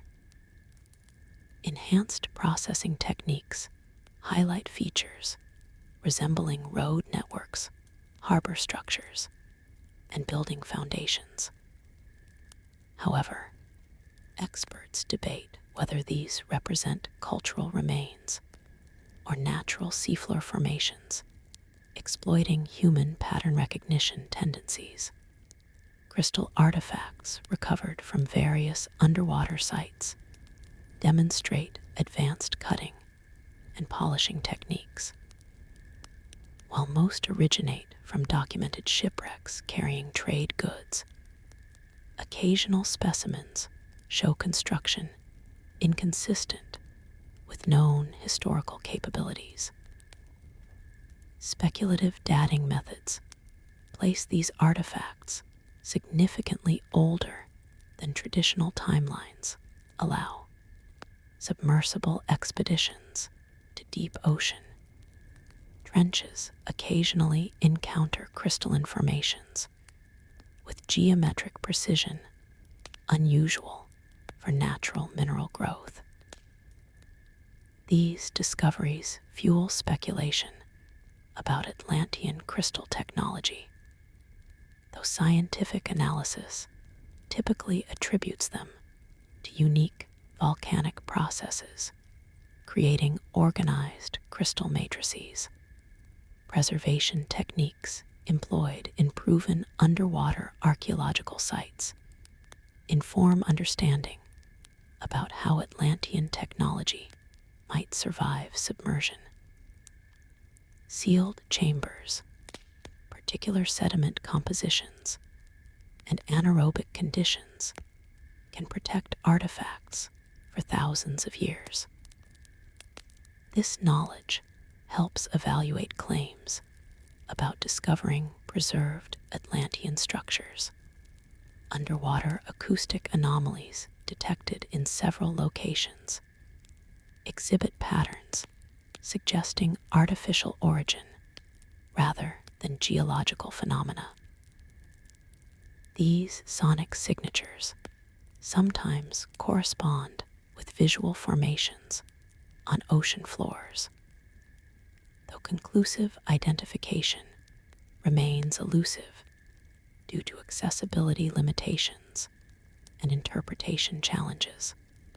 Geological evidence of ancient floods, sediment core samples from ocean floors worldwide document catastrophic flooding events throughout Earth's history. These geological records reveal rapid sea level changes, massive sediment deposits, and evidence of sudden coastal inundation that align with scenarios described in flood myths across cultures. While dating varies widely, some events coincide with timeframes mentioned in Atlantis accounts. Ice core data demonstrates periods of rapid glacial melting, producing dramatic sea level changes. The Younger Dryas period, approximately 11,000 years ago, shows evidence of global climate upheaval, potentially linked to comet impacts or massive ice sheet collapse. This timeframe intriguingly matches Egyptian accounts claiming 9,000 years between Solon's time and Atlantis's destruction. Underwater erosion patterns on continental shelves indicate sudden flooding rather than gradual submersion in several locations. These features suggest catastrophic events overwhelming coastal areas within short timeframes compatible with accounts of Atlantis disappearing overnight. Geologists document similar patterns from known historical events, validating such rapid submersion as geologically possible. Tsunami deposits found far inland indicate massive wave events, exceeding anything recorded in modern times. Archaeological layers show evidence of coastal cities abandoned suddenly with minimal recovery efforts, suggesting population devastating events similar to described Atlantean catastrophe. Japanese, Pacific, and Mediterranean coastal regions preserve physical evidence of such ancient disasters. Crater formations on ocean floors and associated geological disruption provide evidence of extraterrestrial impacts that could trigger flooding scenarios described in Atlantis myths. The Younger Dryas impact hypothesis proposes such an event coinciding with megafauna extinction and human cultural disruption across multiple continents. Geological instability zones throughout Earth's volcanic and seismic regions demonstrate how advanced civilizations might face catastrophic destruction without warning. Modern examples like the 2004 Indian Ocean tsunami illustrate how rapidly developed coastal societies can vanish, though recovery efforts contrast with alleged complete Atlantis disappearance. Submarine landslide evidence indicates underwater slope failures capable of generating massive tsunamis that devastate coastal areas. Norwegian Storegga slides demonstrate how continental shelf instability can trigger destructive flood events affecting distant shores. Similar ancient events might explain localized catastrophes remembered in Atlantean traditions. Paleoclimatic data reveals periods of extreme weather that stressed ancient civilizations. Combined with geological hazards, these conditions parallel accounts of multiple warnings preceding Atlantis's destruction. Modern studies of past climate events provide context for understanding how environmental challenges might overwhelm even advanced societies. Similarities in ancient cultures, architectural parallels between geographically separated cultures suggest possible common origin traditions linking to Atlantean influence. Pyramid construction appears independently in Egyptian, Mesoamerican, Chinese, and Southeast Asian civilizations. While form variations exist, underlying mathematical principles and astronomical alignments demonstrate sophisticated understanding, often attributed to shared advanced source. Astronomical knowledge across ancient cultures reveals remarkable consistency in celestial observations and calendar systems. The Mayan, Egyptian, and Babylonian calendars incorporate precise calculations, suggesting information exchange or common heritage from more advanced source. Star maps carved in stone demonstrate mathematical sophistication that theorists connect to preserved Atlantean knowledge. Metallurgical techniques appearing simultaneously in distant regions indicate knowledge transfer beyond expected cultural diffusion patterns. Advanced alloys like bronze appear independently across Eurasia, while specific forging methods show striking similarities between cultures with minimal documented contact. These parallel developments support theories of technological inheritance from lost civilization, agricultural innovations, including terraced farming, irrigation systems, and crop selection, demonstrate sophisticated understanding appearing suddenly in historical record. These advances often precede gradual developmental progression expected from primitive societies, suggesting transmission of accumulated knowledge rather than independent discovery. Language similarities extending beyond Indo-European family connections intrigue researchers seeking common origins. Root words for specific technologies, astronomical terms, and mathematical concepts appear in unrelated language groups. While most linguists attribute coincidence or ancient trade contact, alternative theorists propose Atlantean origin for these shared vocabularies. Navigation techniques preserved in traditional cultures worldwide show advanced understanding of ocean currents, star navigation, and meteorological patterns. While developed independently through necessity, certain methodological similarities suggest possible knowledge inheritance from master navigators like those that would characterize Atlantean civilization. Mythological themes involving advanced golden ages, catastrophic floods, and divine punishment appear universally across cultures.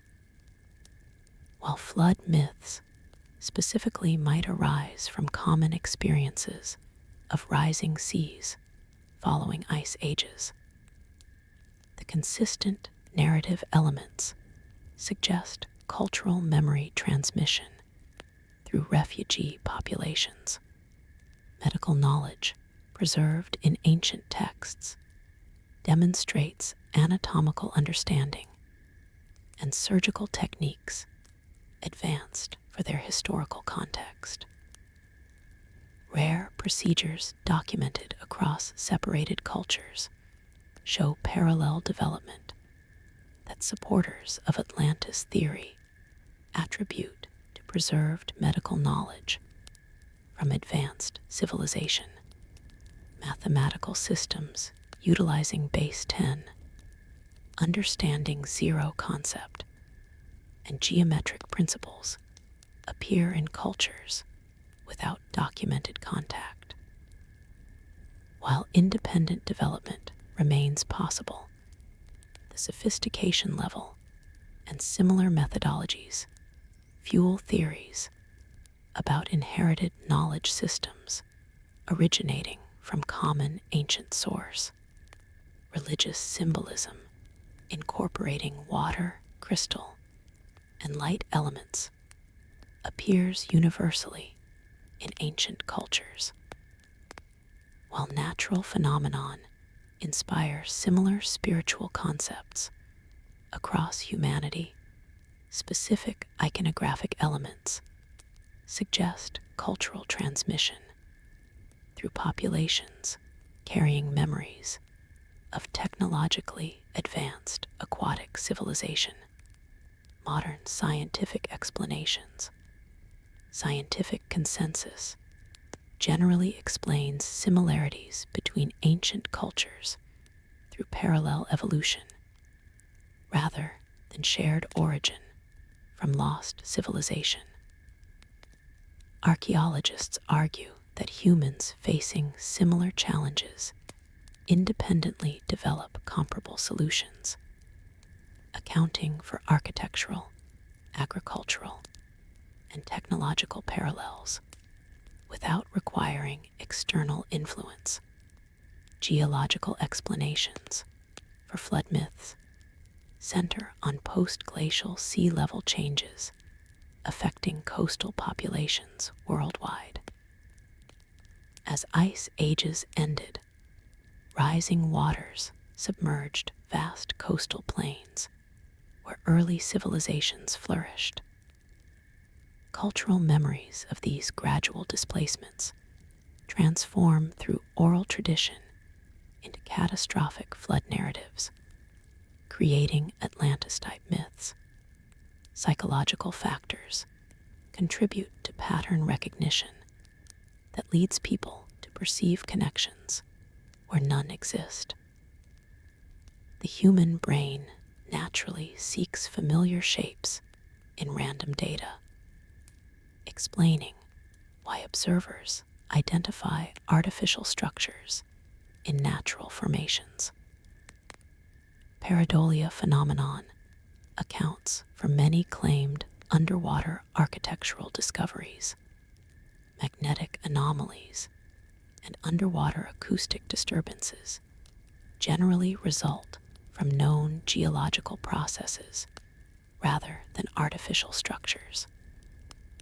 Submarine volcanic activity, gas seepage, and mineral deposits create patterns that superficially resemble human construction. Advanced sonar imaging often reveals natural explanations for mysterious underwater features. Metallurgical analysis demonstrates that unusual alloys claimed as Atlantean technology typically represent known historical metalworking techniques or modern contamination.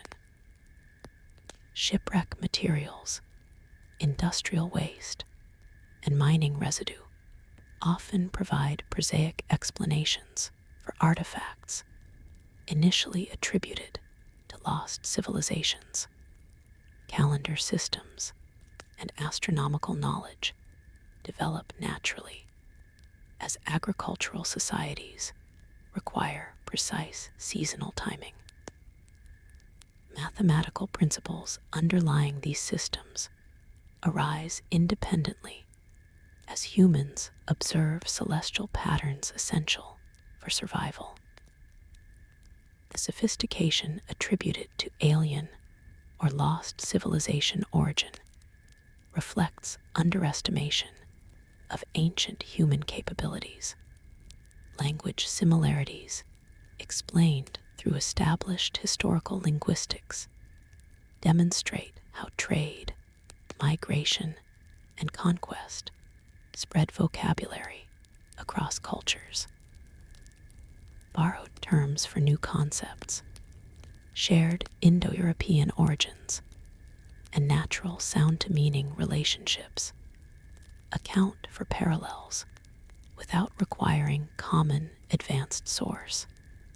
Archaeological methodology increasingly emphasizes interdisciplinary cooperation to verify unusual discoveries.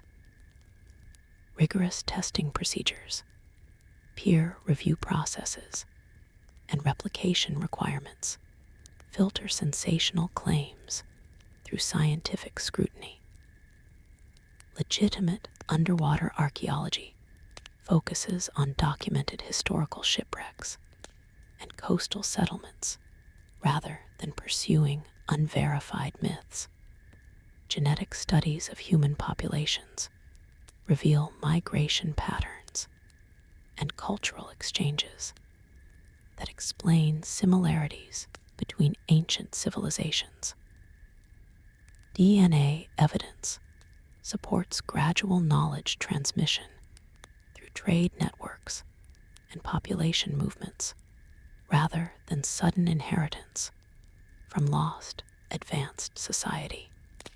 Climate modeling demonstrates how ancient civilizations faced environmental challenges requiring innovative solutions.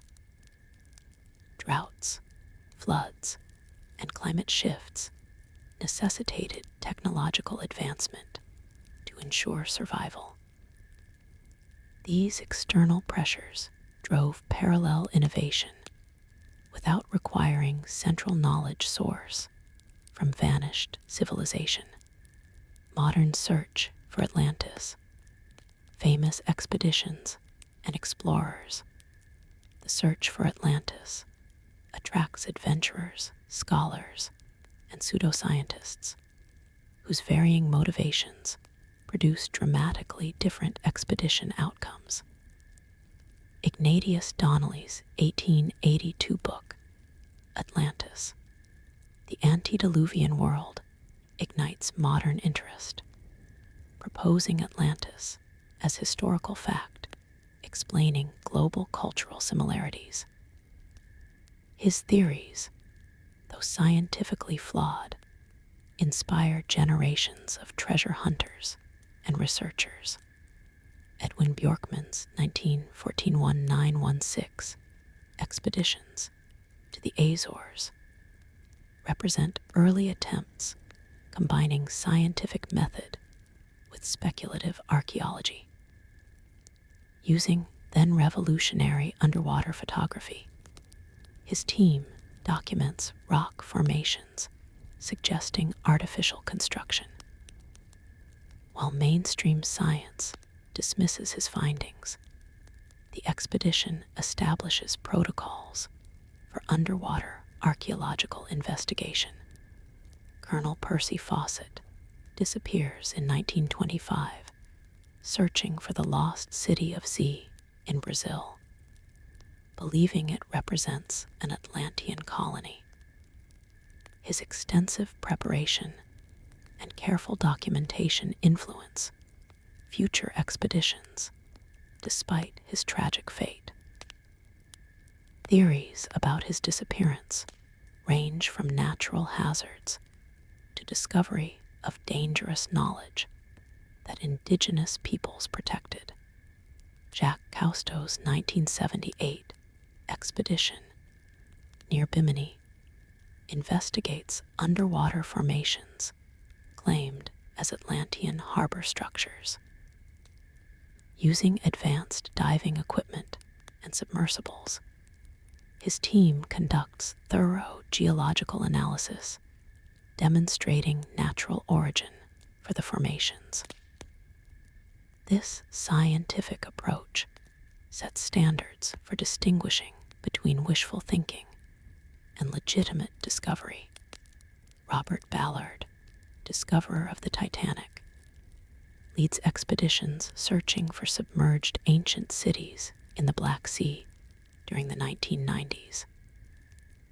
His findings include settlements flooded by rising waters approximately 7,000 years ago, providing practical examples of how coastal civilizations disappear beneath waves. While not Atlantis, these discoveries offer valuable insights into ancient catastrophes. Bulgarian Georgi Georgiev claims discovering Atlantis in the Black Sea near Bulgarian coast through sonar mapping in 2010. His evidence includes underwater ridge formations and geometric shapes suggesting artificial construction. Though most archaeologists remain skeptical, his work demonstrates how modern technology enables searching previously unexplored ocean regions. Various expeditions investigate suspected locations worldwide, including Santorini, Malta, Cyprus, and the Caribbean. Each claims unique evidence supporting their site as true Atlantis location.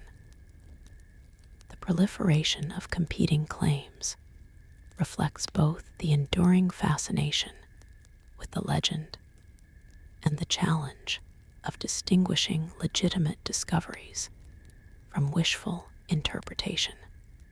Recent crowdfunded expeditions demonstrate public enthusiasm for Atlantis research despite scientific skepticism. These privately funded efforts often attract amateur archaeologists whose enthusiasm exceeds their expertise. While rarely producing verifiable results, such expeditions maintain cultural interest in exploration and underwater archaeology. Satellite technology expeditions use remote sensing to identify submerged structures invisible to traditional survey methods. Companies like Satellite Discoveries, Inc. market services, finding potential archaeological sites from space. Though commercially motivated, these efforts occasionally identify legitimate underwater ruins requiring proper archaeological investigation. Technological advances in underwater archaeology. Modern underwater archaeology employs revolutionary technologies, transforming our ability to explore submerged sites. Autonomous underwater vehicles, AUVs, equipped with high-resolution sonar systems, map ocean floors with unprecedented detail. These robots can operate continuously for weeks, covering vast areas previously requiring decades of manual survey. Multi-beam sonar technology creates three-dimensional seafloor images, revealing features invisible to single-beam systems. This advancement enables archaeologists to distinguish artificial structures from natural formations based on geometric properties and construction patterns.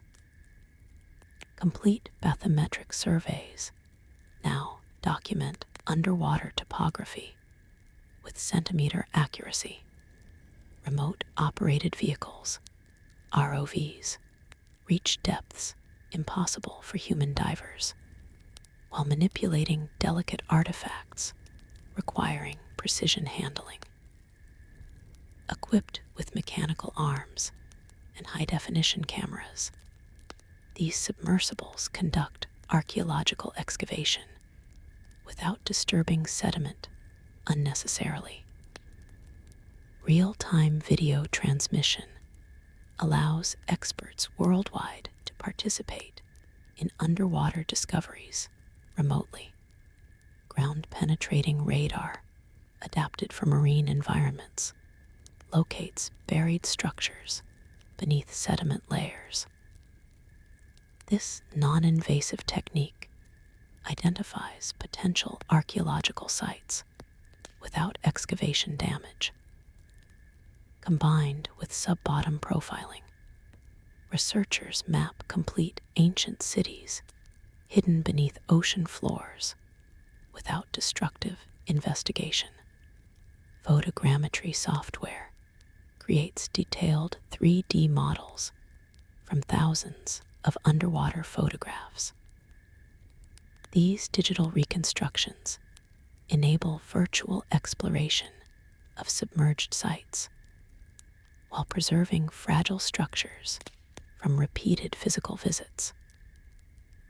Virtual reality applications transport researchers and public into underwater archaeological sites without environmental impact.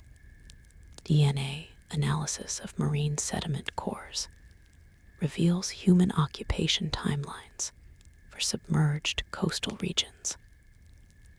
This biomolecular archaeology identifies agricultural practices, domesticated animals, and population densities from microscopic organic residues.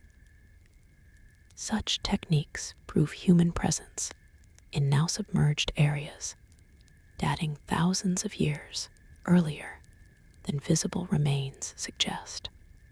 Satellite-derived bathymetry combines optical and radar data to map shallow underwater topography from space. This cost-effective method surveys enormous oceanic regions quickly, identifying potential archaeological sites for detailed investigation. Space agencies increasingly collaborate with archaeologists to locate submerged heritage sites threatened by climate change. Advanced materials conservation develops new methods preserving artifacts recovered from extended saltwater immersion. Specialized treatment facilities stabilize wooden shipwrecks, metal objects, and organic materials suffering from marine environment exposure. These techniques enable recovering and studying underwater archaeological materials previously considered lost forever. Popular culture and Atlantis mythology. Atlantis permeates popular culture through films, books, and television adaptations, creating diverse interpretations of the legend. Disney's 2001 animated feature, Atlantis, The Lost Empire, presents the civilization as technologically advanced but isolated, introducing younger generations to the mythology while emphasizing themes of cultural preservation versus exploitation. Science fiction adaptations like Stargate Atlantis connect the lost city to extraterrestrial technology, reflecting modern tendencies to attribute ancient achievements to alien intervention. These narratives satisfy audiences seeking explanations for architectural marvels, while feeding into ancient astronaut theories that mainstream archaeologists firmly reject. Video games, including Tomb Raider and Assassin's Creed, incorporate Atlantis as playable environments where players explore reimagined underwater ruins. These interactive experiences blend historical speculation with creative liberties, often portraying Atlanteans as possessing technologies barely distinguishable from magic. Literature from Jules Verne's 20,000 Leagues Under the Sea to contemporary thrillers uses Atlantis as plot device, exploring themes of lost knowledge, environmental warnings, and human hubris.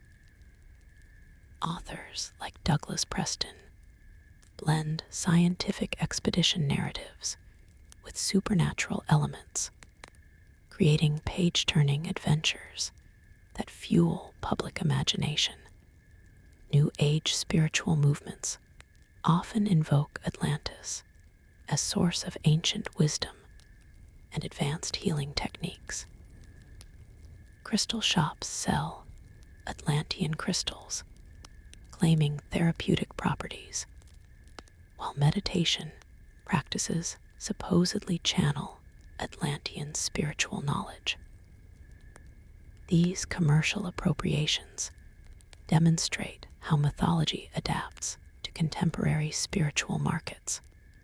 Tourism industries capitalize on Atlantis mythology, particularly around Mediterranean islands, claiming connections to the legend. Hotels, restaurants, and tour operators use Atlantean themes, attracting visitors seeking mythological experiences alongside traditional sightseeing. Santorini tourism specifically markets volcanic eruption history as potential Atlantis inspiration. Documentary series frequently revisit Atlantis theories, presenting both scientific and speculative viewpoints to maintain viewer interest. Productions like Ancient Aliens deliberately blur lines between archaeological evidence and conspiracy theories, generating controversy while maintaining high viewership ratings. Comic books and graphic novels adapt Atlantis mythology extensively, with DC Comics' Aquaman ruling underwater Atlantis as superhero king. These serialized narratives develop complex societies, political intrigue, and advanced technologies inspired by traditional legends, while appealing to contemporary superhero genre fans. Educational programs struggle balancing engagement with scientific accuracy when discussing Atlantis.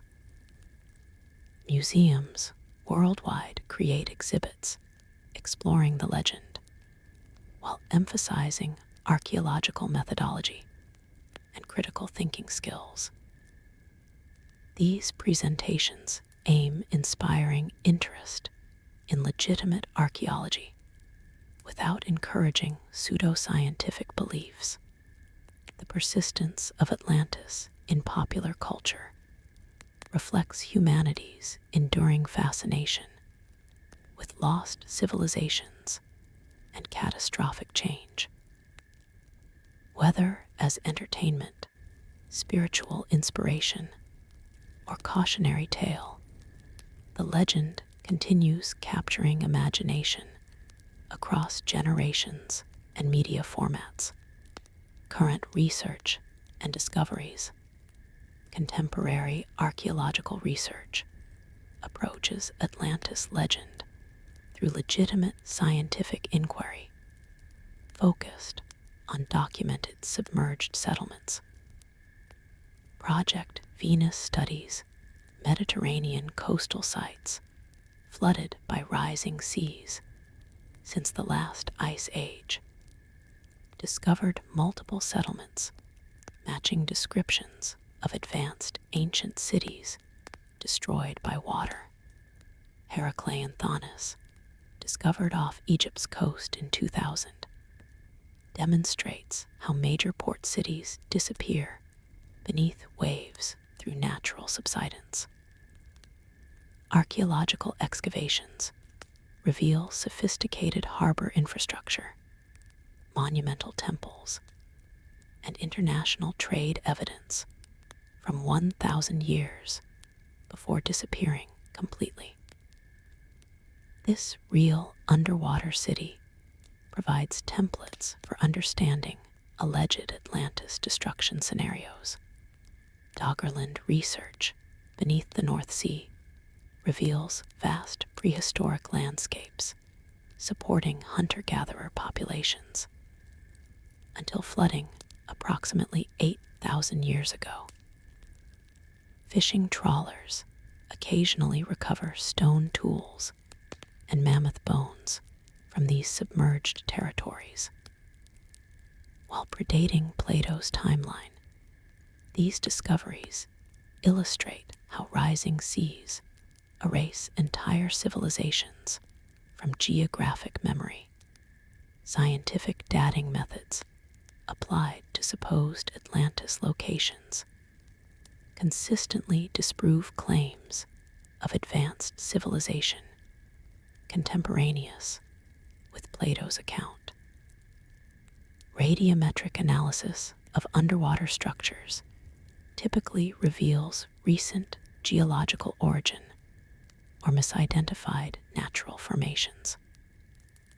However, these investigations occasionally uncover legitimate archaeological sites of significant historical value. Climate change studies project future coastal flooding that will create new underwater archaeological sites within decades.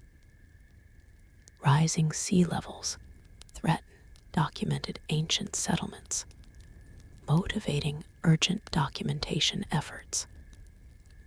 This immediate threat provides context for understanding how past civilizations faced similar catastrophic environmental changes.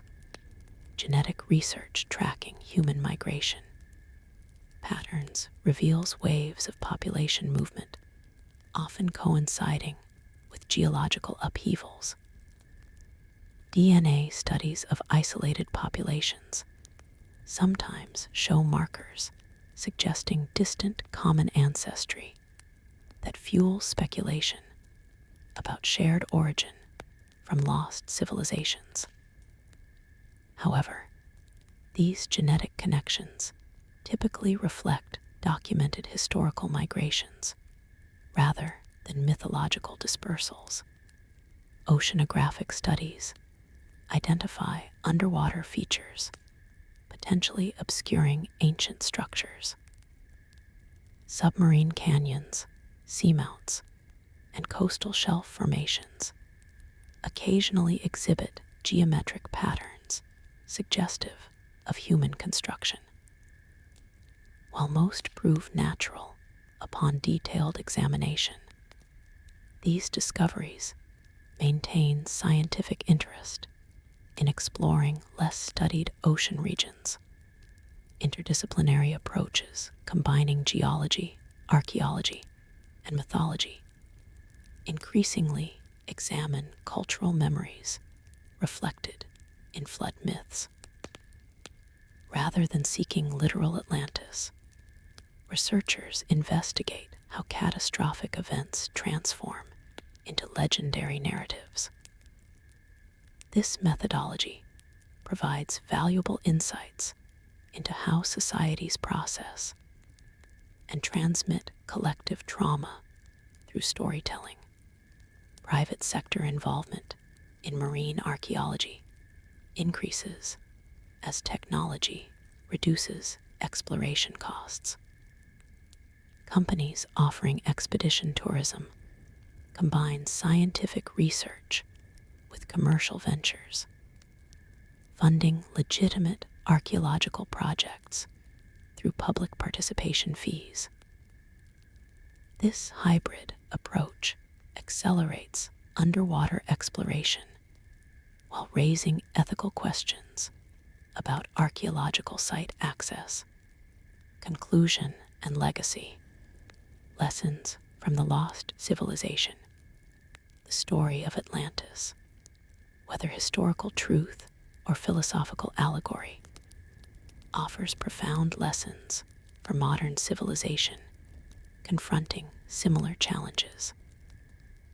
The narrative's core warning about hubris resonates across millennia. When societies prioritize technological advancement over ethical wisdom, they risk catastrophic self-destruction. This fundamental message remains urgently relevant as contemporary civilization pushes boundaries of what humans can achieve. The environmental lessons embedded within the Atlantis legend mirror current concerns about sustainable development. As described in earlier chapters, Atlantean civilization exhausted natural resources, destabilized geological systems, and ignored ecological warning signs in pursuit of rapid growth. Modern societies face parallel dilemmas, balancing economic development against environmental stewardship. The parable suggests that no level of technological sophistication can indefinitely postpone nature's reckonings. Social inequality emerges as another critical factor in Atlantis's decline. The civilization's advanced merit-based system gradually corrupted into rigid stratification, where privilege trumped talent. This warning speaks powerfully to contemporary debates about wealth concentration, social mobility, and systemic barriers preventing meritocratic advancement. The lesson suggests that even the most progressive social systems require constant vigilance against corruption, technological dependency, represents perhaps the most prescient theme. Atlantean society developed such reliance on crystal energy that its failure triggered complete civilizational collapse. Modern dependence on digital infrastructure, electrical grids, and global supply chains creates similar vulnerabilities. The legend cautions against creating interdependent systems without adequate redundancy and resilience planning. Political hubris, leading to imperial overreach, provides another timeless warning. Atlantis's extensive empire, while impressive, proved unsustainable. The economic strain of maintaining foreign domination, combined with military overextension and diplomatic failures, weakened the civilization from within. Contemporary powers might recognize familiar patterns in their own global engagements and resource commitments. The suppression of dissenting voices represents a crucial cautionary element.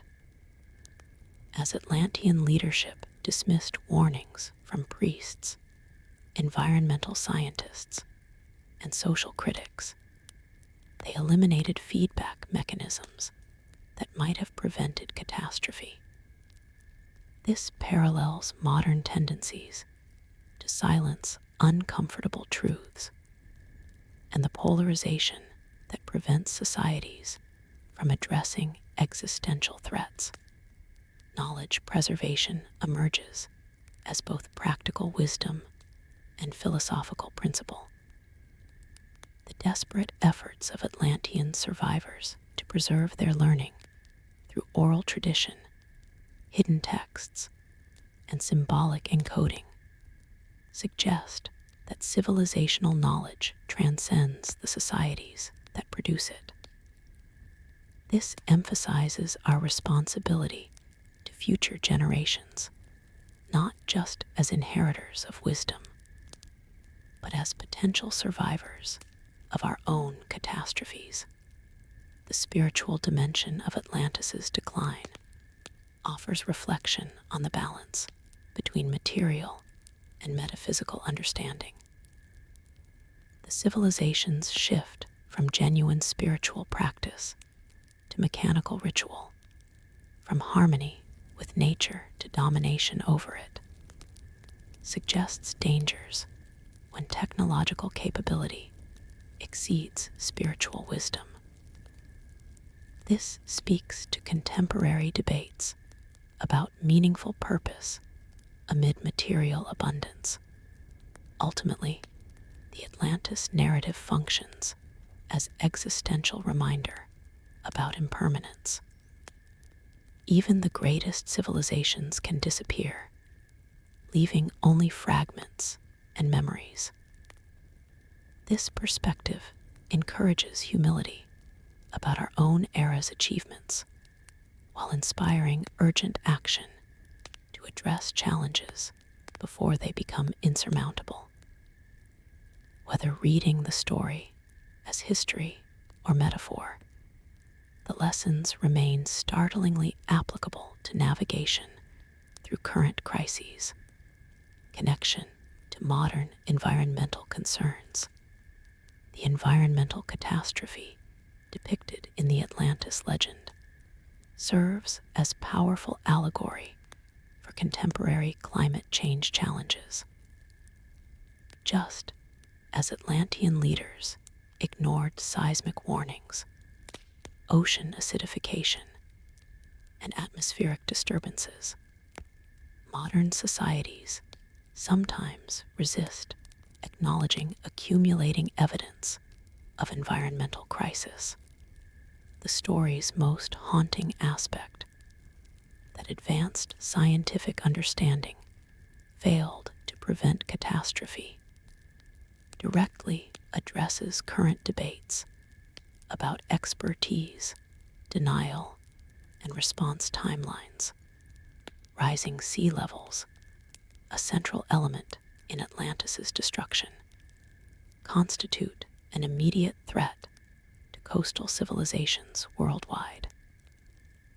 The narrative provides visceral imagery for understanding how even sophisticated defensive systems might prove inadequate against sustained environmental assault. Modern cities implementing flood defenses and considering managed retreat echo the desperate engineering efforts described during Atlantis's final days. Resource depletion themes in the legend parallel contemporary concerns about sustainable consumption.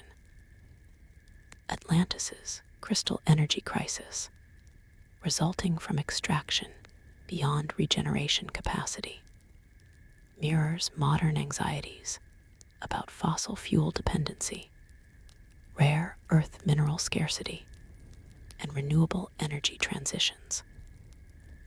The civilization's inability to adjust consumption patterns, despite awareness of limitations, offers sobering reflection on behavioral economics and political will. Environmental interconnectedness emerges clearly in the Atlantis account. Atmospheric changes affecting ocean systems, geological instability triggering atmospheric disruptions, and cascading ecosystem failures demonstrate concepts like Earth system science and tipping points that modern climatology emphasizes. The story's portrayal of these feedback loops provides narrative vehicle for complex environmental science. Technological solutions' limitations represent crucial insight. Despite possessing crystal dampening systems, weather modification capabilities, and sophisticated monitoring networks, Atlantis couldn't prevent its demise. This cautionary theme resonates with contemporary hopes for technological fixes to environmental problems, while highlighting the importance of systemic rather than merely technical approaches. The displacement and suffering described in survivor accounts prefigure climate migration scenarios projected for coming decades. Atlantean refugees establishing colonies in distant lands provides historical precedent for population movements driven by environmental catastrophe. Their adaptation challenges and knowledge transmission efforts offer frameworks for considering cultural preservation amid forced relocation, economic pressures accelerating environmental exploitation appear throughout the Atlantis narrative.